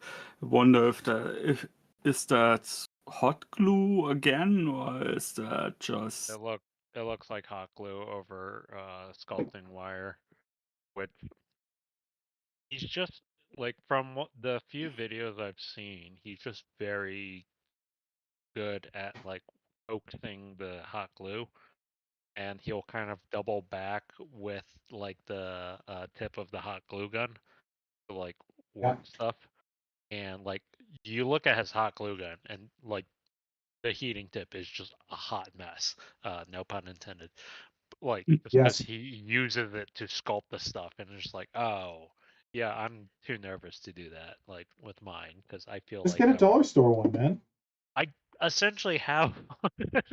I It's just like I'm just like nervous about just making that much of a mess with that stuff. And I also, actually replaced my dollar store one with an expensive one because I had my old one overheat and take out the entire um, Margaret? what's fuse box.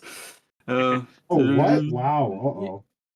yeah, because it was just keeping going and going and going, and at some point the thing basically melted. Oh, no. So I decided maybe I shouldn't be using the cheapest hot glue gun I can get my hands on. Yeah, Probably a good call. that's why I was wondering what he's using. I mean, there are so many options these days for I heating don't think he's using a tools. cheap one. I feel like I saw it and it looks a little more. I think his has a temperature regulation like adjustment thing, so he I can feel kind of like tweak it.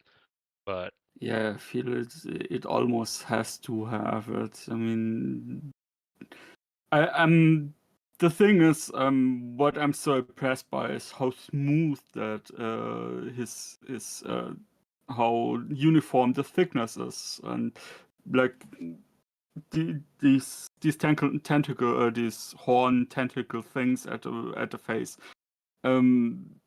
There the wire seems to be perfectly in the center of that thing. yeah, And I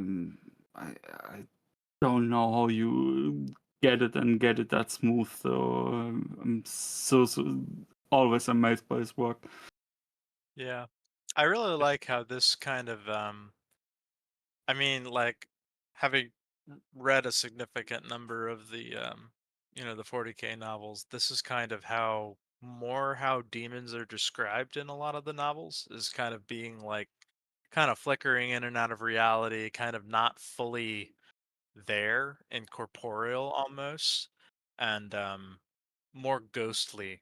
And this definitely, I think, kind of evokes that more than the official models do. And I do like a lot of the official models, but this definitely evokes, I think, more of the horror element that a lot of demons are described as having. So I gotta say, the official models is a large reason why I'm not playing Chaos. yeah, they need a lot of work to really capture, I think, that fully Yeah, demonic they don't aspect. really, to me, they don't look demonic.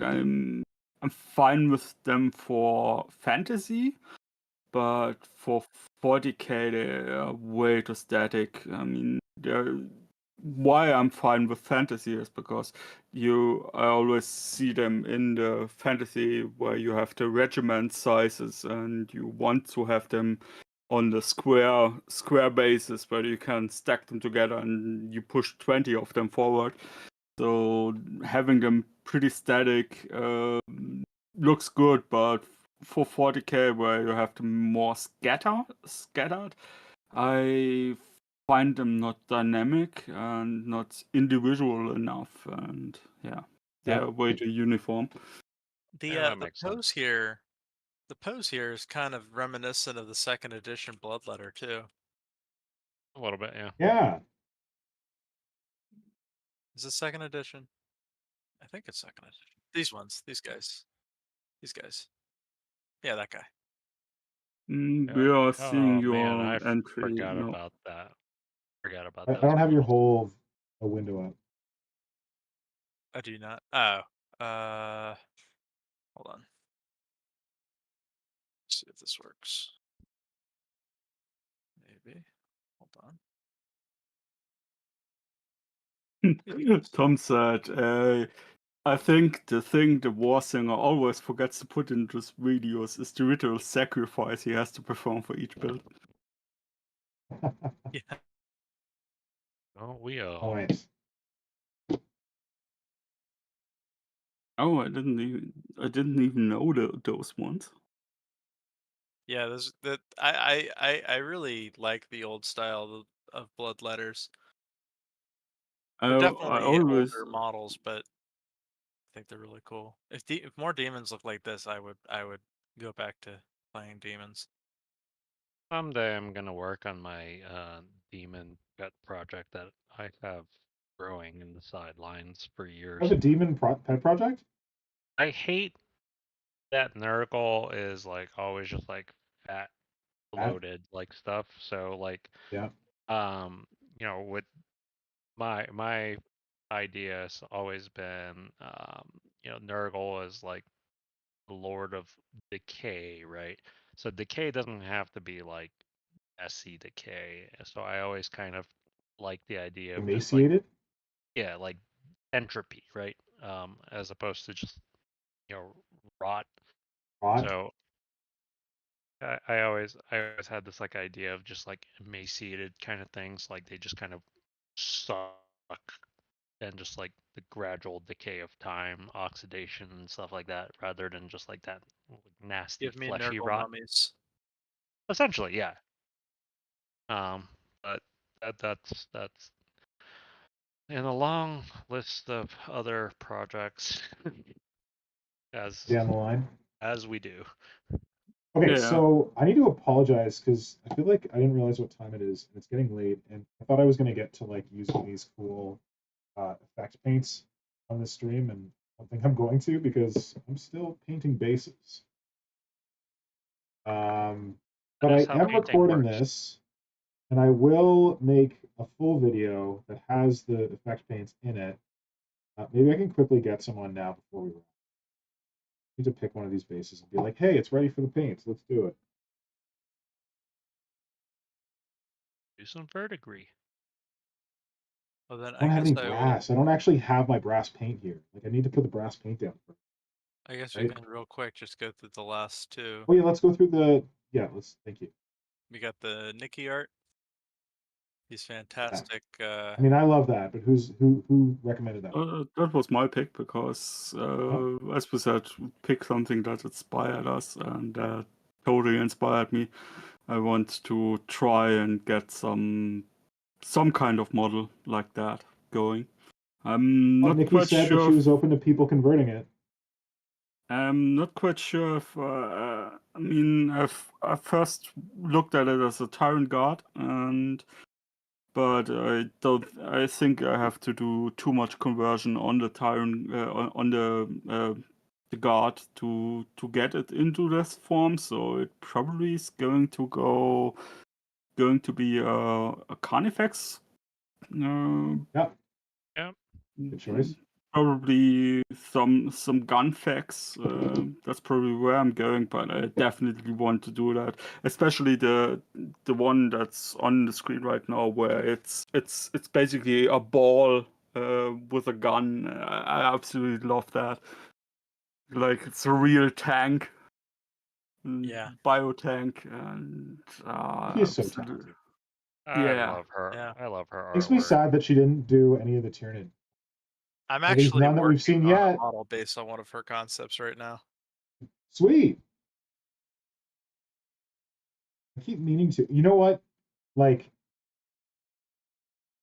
I should say this, but 1,000 years ago, like in literally another lifetime, Nikki, I think Nikki worked for Bioshock or something. I don't know.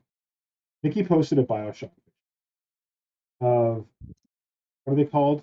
The big ones. Big Daddy. Big Daddy. Big Daddies. Big Daddy, yeah, a Big Daddy with the little girls. What are they called? Little sister. Little sisters. Thank you. So she posted a picture of a Big Daddy and a little sister, and I think it was one of her old pieces that she may have drawn under a different name.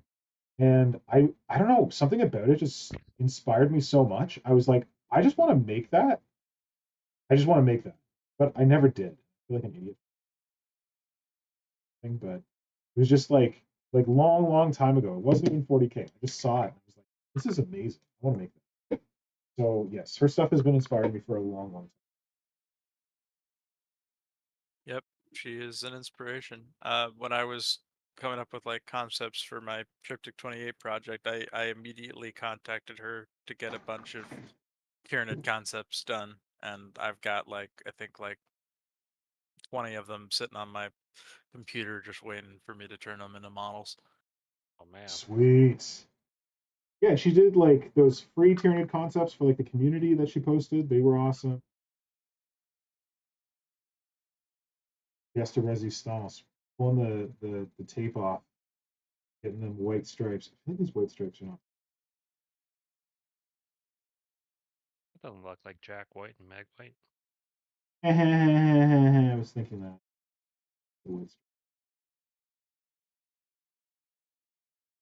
Ah, I Nikki's art always I just looks was so worried effortless. when you scratch that paint if you're going to get them off again. Yeah, well, apparently I did. I actually, when I first did this, I was worried that I needed to airbrush it, and that if I just put contrast paint over the tape, that it wouldn't be. I should have done this. I should have gone in and a lot of airbrushing on it. I was worried that the contrast paint would flow under the tape, but it doesn't. Tape is good. You just brush Nice. apply contrast. It's well. Yeah, looks good. Looks good. Thanks. Alrighty, and then the last one, once again, Yeah. circling back to how I wish more cosmic horror was present in Necrons. It's this fantastic Armies on Parade board that Plastic Crack Carl is Oh my working on. God, plastic crack Carl. Oh, I literally can't look at that picture. When I It's see very that creepy. face, I'm terrified. It's very unnerving, and it's in the best possible way of that term. Yeah, the way he's Yeah, this is lit it by painting the face, the way it's painted, it looks like a guy creeping inside of his display board, and Do you know I'm sure what that was that's the point. based on? Hmm? know what that face that is based on? I actually don't. That is Napoleon Bonaparte's death mask. Oh, is Oh, it shit. really? Yes, he told me. Me and Huh. Plastic Crack Carl, we go way back. Plastic Crack Carl won Armies on Parade. I can't remember if it was last year or the year before. With a really cool Gene Stealer cult army that was like super converted on this like wacky board that had like all these like not wacky, but like it had all these like statues of like saints, but they were like twisted Gene Stealer saints. It was cool. He got gold. Like he got gold in Armies on Parade. And Games Workshop was supposed to send him like a me of his choice or something like that, or a gift certificate or something. But like they they never sent him an email, or the emails weren't showing up, or they weren't responding to his emails or something like that. So I contacted someone who I knew on the Warhammer community team. I'm like, hey, dude, this is happening. This is not a good look for you guys. And they were very apologetic. Got Plastic Crack Carl his Necrons. It's a damn good thing they did, because this is what happens when Plastic Crack Carl gets Necrons. I have very high hopes for him in this year. Yeah, it's looking. He This is an started painting the amazing board start. too, I think. Yes. Yeah, that it's painted in that picture. Oh yeah, well, Oh. it's partially painted, but now he's started painting the like actual base part. Yeah, and he's painting the actual miniatures now too. But yeah, Yeah. his stuff is like that. Just oh my god, I can't explain how terrifying I find that. It And is what it's very supposed to be creepy. is it's supposed to be like not a shard. It's supposed to be like Catan. Yep, Like big honking mother Catan coming for you. as it should be. Oh my god. Yeah, I like Plastic Crack Carl stuff a lot. He was on a hiatus for a little while, and then he came back with a vengeance with Yeah, I these think he was creepy trying broken to up Necrons. do. I think he was trying to do like commission painting as his full time job or something, or like he was trying to set that up, Mhm. which is a very tough hustle to get into. So that might have taken his. But these are just some of the like Man, these are great. Necrons that he's working on. They're just so like every model is just so great, so much character, so Good I work, creepy and Carl. scary.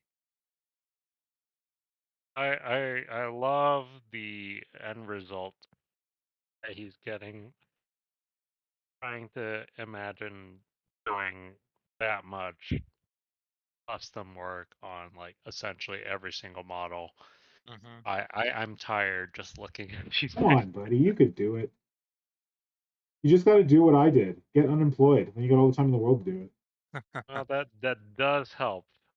Not the Well, not what we'll call exactly, that, because then you also have like the guilt of like I should be looking for a job right now, but I'm on miniature. or plan A would be to win the lottery. That's like crazy, like high right now, and Yeah, then in you the know like U.S. right now, the Powerball's about I think it's like 1.3 or 1.6 billion. Oh you my know, lord! like it's It got up to definitely 60 million here, and we thought it was nuts. yeah, no, we're at like strong FU money territory here with Yep. the Strong. our lotteries. If you're a winner, don't forget us. Hope you win. Which reminds me, y'all should like and subscribe to this channel.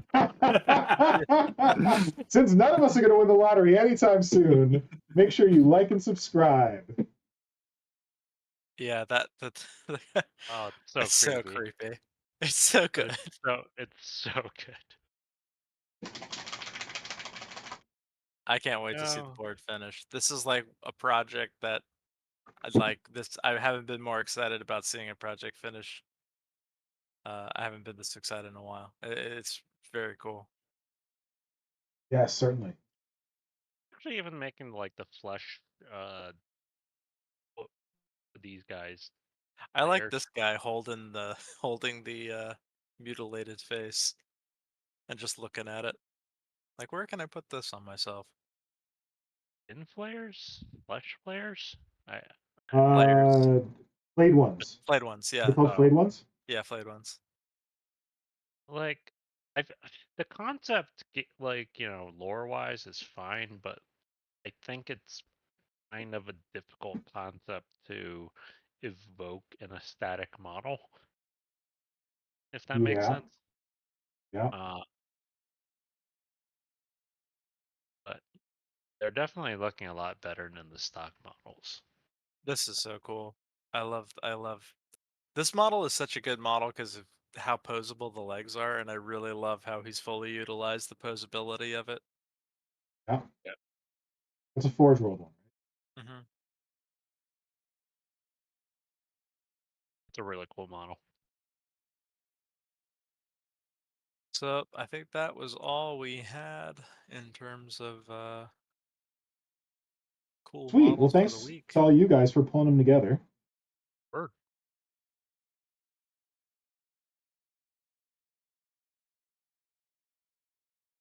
These bases are looking pretty boring right now. Once you get some of this dirty down stuff on them, that become. Wouldn't say they look boring. Oh, they look. I think they look a little Green? two-dimensional. Well, yeah. Where is my? Okay, so when you're using this this dirty down stuff, it like right now I've got it all shook up, but in order to get these shook up, when you first get them, you're gonna need a big metal thing like this. This is actually a tip that was given me by you guys. And you got to dig down. What is this? It's gonna get pretty spooky. We're done, so I can get rid of this. Oh, that's his. That's his Yes, the second photo of the. stopwatch. Thank you, DarthBob, for streaming that stuff for us. That we stream. Yep. To continue doing painting stuff. Kajan and Will, where have you guys gotten? Just a little show and tell now that you're back up on. Oh, gee, sure. I got. I don't know how well this is gonna show up on the potato quality video that I got going on, but I got these. Got my Biovore, and I got the claw arms of the Neurolictor, and I replaced the claw ends with the hand claws of the Neurolictor. So I got these like nice, kind of slightly creepy, graspy hands. Ooh, nice. Going. I'm actually I'm kind of digging the look of that, and just need to press forward with that. And otherwise, I've got like a handful of projects with new NIDs that it's just gonna require a bit of cutting, a bit of gluing, a bit of sculpting. Yep. Oh wow, that really did not show up like at all on the YouTube feed. Jesus. You can see a bit of. I will post it up on Insta with better quality pictures. All right, when you're using this stuff, yeah, the first time you open these bottles, you need to dig down with a metal tool and really, because there's an agitated ball in there and you're not going to know it's there because it's totally cemented into the bottom with this. But once you get it all degunked, it'll come apart. And then you want to get like one of the shittiest brushes you have because this stuff is supposed to be water soluble. It's not. And kind of like go over your bases with your brush that has some of the junk around. It doesn't matter about your first application because what you're going to do is you're going to come back and you're going to reactivate it with water later. So just kind of get some on wherever you want it.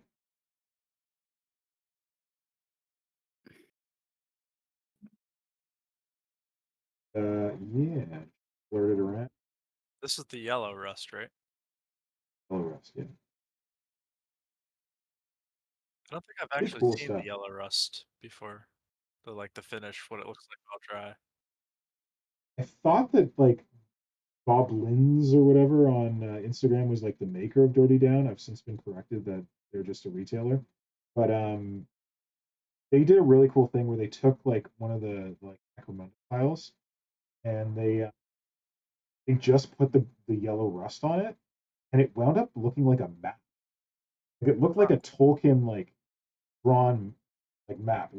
I can't describe it any other way. It looked like it had like mountains and stuff, and it was just the gunk from the Dirty Down like pooling and debating over. That's pretty cool. It was sweet. Oh, Dachande just posted another Gene Stealer as we were doing the stream. Sneaky buddy. Actually, he posted it one as we were showing us stuff. I mean, like about that around the same time he was posting it. Yeah.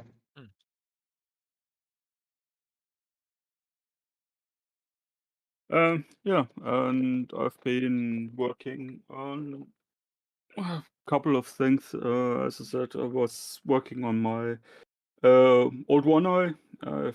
I don't like the original old one I had with the skull face. So I wanted I put what I hope will look like scar tissue over the other eye.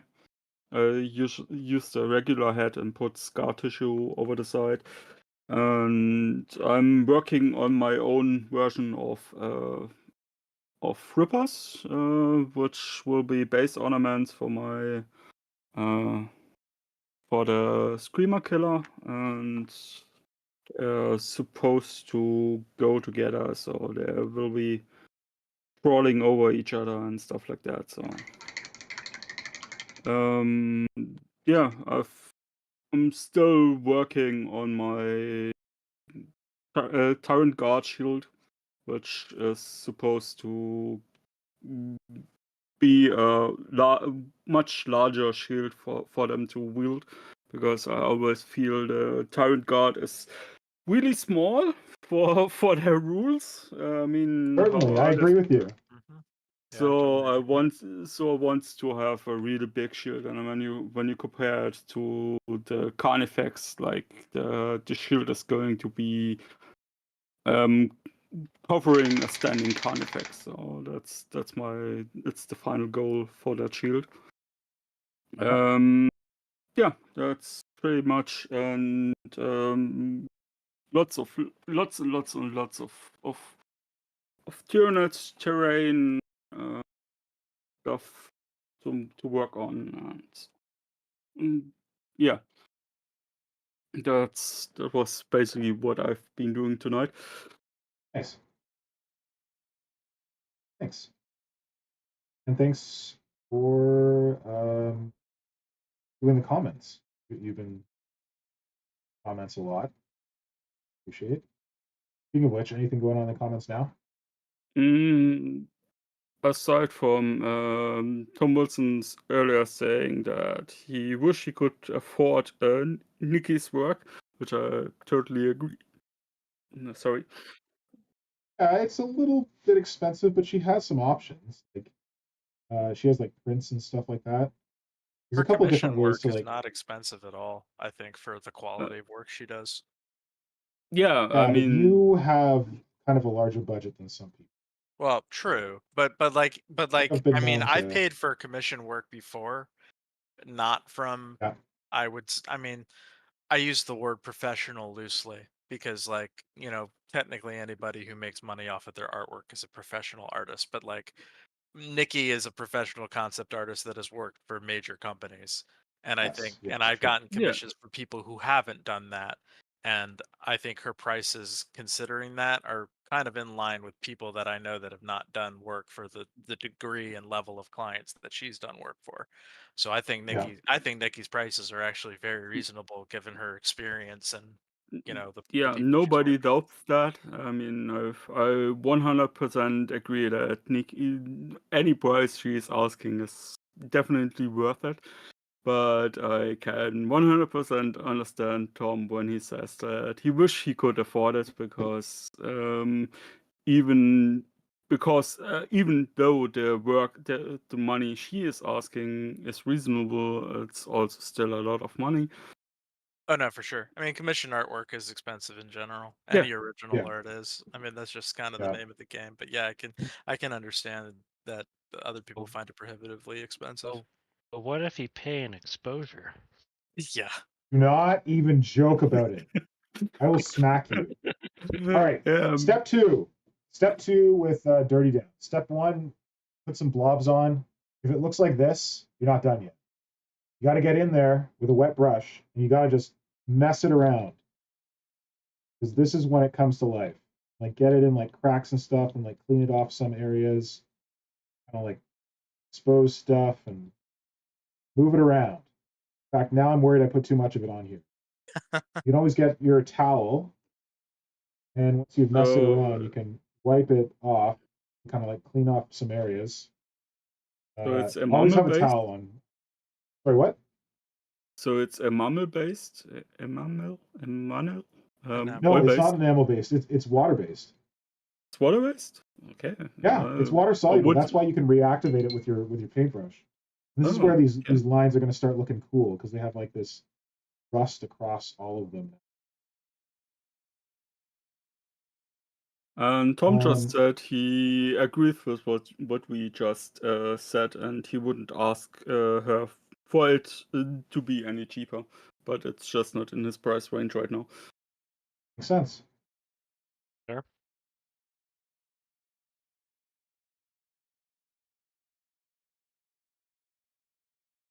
And Nearly yeah, done. if I'm winning the lottery, I'm going to commission Nikki to do an entire line of Tyranids. You could just, Fantastic. if we won the lottery, you could probably just employ her full time. True. Probably. You're like, hey Nikki, do you want to just do art for me, and I'll just, give you 200 No, grand a you year? joke about that. I have dreamed of that. True See, like just old like school patronage. being like, hey, Bits of Box, what are you doing right now? Can I like hire you to come live in an apartment here and just like pay you to like cool shit for me? Yeah. Yeah, sounds like a plan. Would love that. I would love that so much. I mean, Start like your the own- I'll lottery just be right able now to. is 1.3 billion. If you take the payout, I think it's something like 400, 500 million. You guys have You this could weird basically system. employ somebody for life with that much money. What's this system? Like you get taxed through the nose, or if you get the payout, I don't know. I don't really. You can either take, like, you can get paid incrementally, like until you get the final amount, but Yeah. like you'll probably be dead before you see the amount, because there's like a limit on it, I think. Plus it's still taxed, but it's taxed less. Or you can take the payout and you get a big Taxed a fat lot. tax on it, but it still Then comes get it like at all. 1.3 billion. I think it still comes out to something like $400 or $500 million. That would be all right. Yeah, I'd be okay with that. Like, yeah, just give me the money. Only We 400 also- million. It's not worth it. Why would I even get up from bed that day? Yeah, absolutely. We actually have an interesting question in the chat right now. Oh, good. And What's that? Victor D has joined us apparently, and he D. asked with a D, yes, and he asks, ever modified crazy Tyranid weapons? Never. Ever modified crazy Tyranid weapons? Yeah, ever modified some crazy Tyranid weapons? I'd say yes. I'm kind of obsessed with gun beasts. I have made I don't know what you define as crazy Tyranid weapons. Mm, I'd say yes. I mean, I would Will say made a always. sniper rifle. I'd say yes for him. Oh, I'm still working on that. I really got to finish that. I mean, I even have You, Kajan. I even have some lying on my table right now. I'm working on some much larger claws. So yeah, totally. I'm not a fan of the way modern Tyranid weapons look like. So Yeah. I absolutely would always modify them. I mean, even the Stranglethorn, which I like the most, I always will widen more, so it's looking more like a trumpet kind of thing. So Yeah. like a blunderbuss, yes. Blunderbuss Stranglethorn, is that what they call like a monstrous creature sized dog strangler now? Yeah. Yeah. Okay. Kajan, you mean What to happens say when you that don't play you're the game? not a fan of the horse schlong gun? Not really, no. I'm glad that we have a strangle web. I'm not sure that that's what I wanted to look. Yeah. So is it with a D? No, Victor D. I've made some gun beasts in my time, and I feel like one of the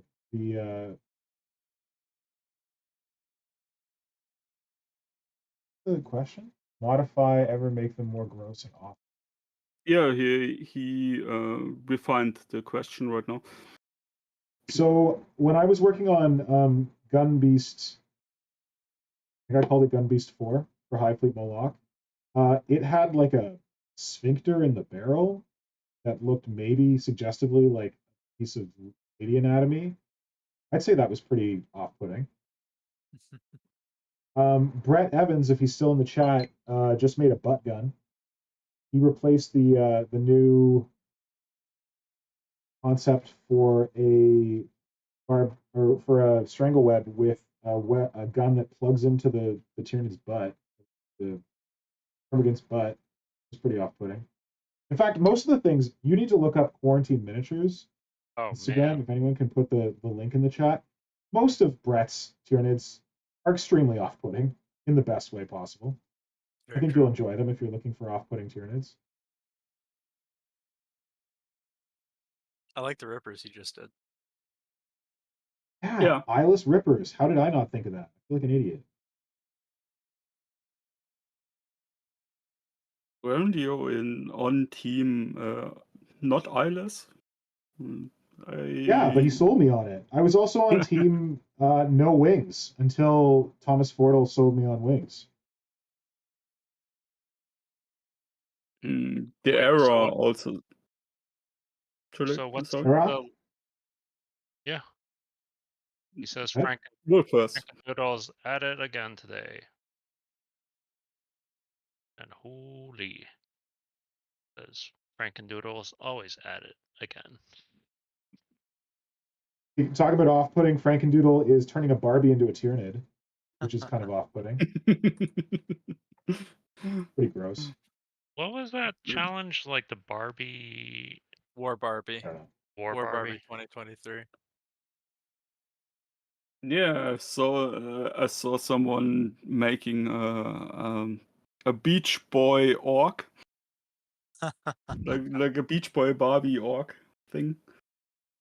Nice. He's Canork enough. I actually legitimately loved the Barbie movie. I thought it was great. People have said it's good. I really I like it. I haven't the problem is most people don't get it, but that's a different story. At least what I've seen discourse-wise. Critical thinking skills are critically in short supply. Yes. Okay, so you're starting to see what's going on with the dirty down here. That I've taken all those blobs that I put on there, and I've taken my brush and I messed around with them. And they're doing, this one is my favorite. They're doing some cool stuff. And like at this point, what you can do is you can go and you can get more dirty down. You can put like blobs of it and like, layer it on and really mess with it. But yeah, like don't worry about like just like get a shitty brush and get in there and like brief on it and like polish it around, and I don't know, cool stuff happens. And don't lick your brush. Do not. No, don't lick your brush, please don't. Oh wait, I'm like rubbing off the stuff is like contact. particularly toxic. Like it's really toxic. Oh shit. Okay, thank you for the warning. Don't lick your brush. In fact, I have the doors, like the vents open in my studio because it kind of smells. And don't do the thing that I did the first time I used it, which is I opened it up and I left it open because it like, you can see around the top of the bottle, it'll start to change color because it's like oxidizing. So what I should really do is I should stop messing around with these. I should let them fully dry. And then I should come back and take another look, see like where they're at, see like what comes. At this point, the bases are pretty much like they could be done. I want to go in and put some bronze on that so that I can put a verdigris on it, and I need to come here and put some. But yeah, like you could let them dry, and then I would come in with a dry brush with some bright metallic, just a little bit of metallic paint, and just dry brush these things so it looks like there's like scuffs on them, like people have been like rubbing the dust off like and stuff like that. These are pretty messy. I don't know that I should have gone this. Whatever. What it is. So yeah, not that hard. Like I zenithal primed them, dry brushed them with white. I did some contrast colors on there, and then I just went to down. And you can use different colors. I was using like grays and whites and reds. I guess with the reds, the rust might not red on red, but oh my god, I just realized how late. Yeah, so might have to call it there for the evening. But glad we got through all the models that people contributed. Yep. Thank you for running that, DarthBob. Not a problem. And yeah, to chat hobby with you dudes. Always As good always. time. So the next always time we pleasure. chat, I will actually have done two tournaments. Well, not tournaments, but my first two kill team games in an official capacity because I got this tournament this weekend, and then next weekend on Sunday, my local games workshop is doing like I don't know that it's a kill team tournament, but they're doing like a kill team event. It's like 3 games or something like that. So I figured, what the heck, I'll sign up for that as well. So yeah, I'll have 2 days of kill team. Be able to report back experiences. Also, the next stream that we're doing is going to be next Friday, which is going to be a creature conference. And I'm telling you now that I may be doing something kind of crazy. So if anyone feels like staying up all night, yeah, you might have some company. Ooh, Very cool. sounds exciting. Oh, now I'm wondering if I should put some moss on. Probably need to stop for now. Moss is another cool thing. Yeah, so we will see everyone on the next creature conference, which will be next Friday, that's October 22nd, something like that.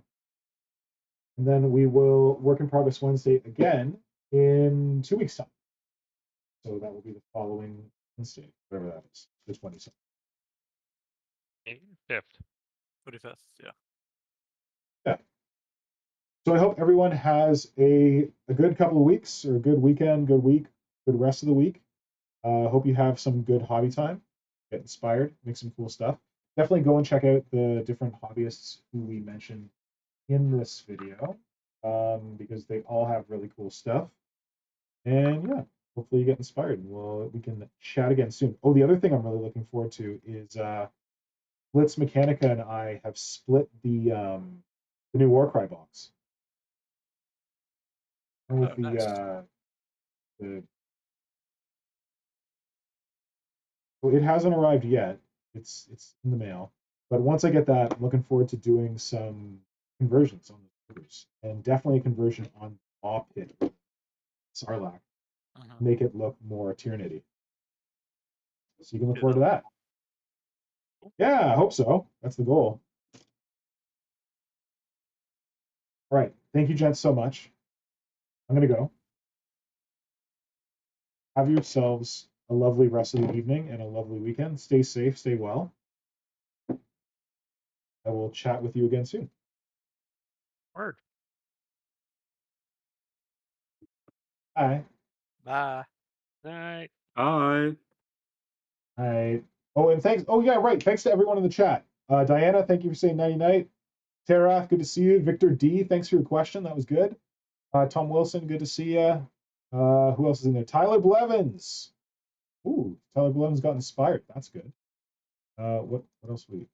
Who else is in there? Johnny Lashley. Sorry we missed you, buddy. I think you dropped out. Dan Kaplinger, thank you for joining. Brett Evans, thanks for being here. Brund Jogan, good to see you. Oh man, there wasn't much chat going. I guess we weren't really interacting with the chat. All right, well, thank you all for hanging in there anyway. And yeah, if you're watching this after the fact on the VOD, the recording, please leave us a comment and let us know what you thought. And we'll talk to you again soon. Adios.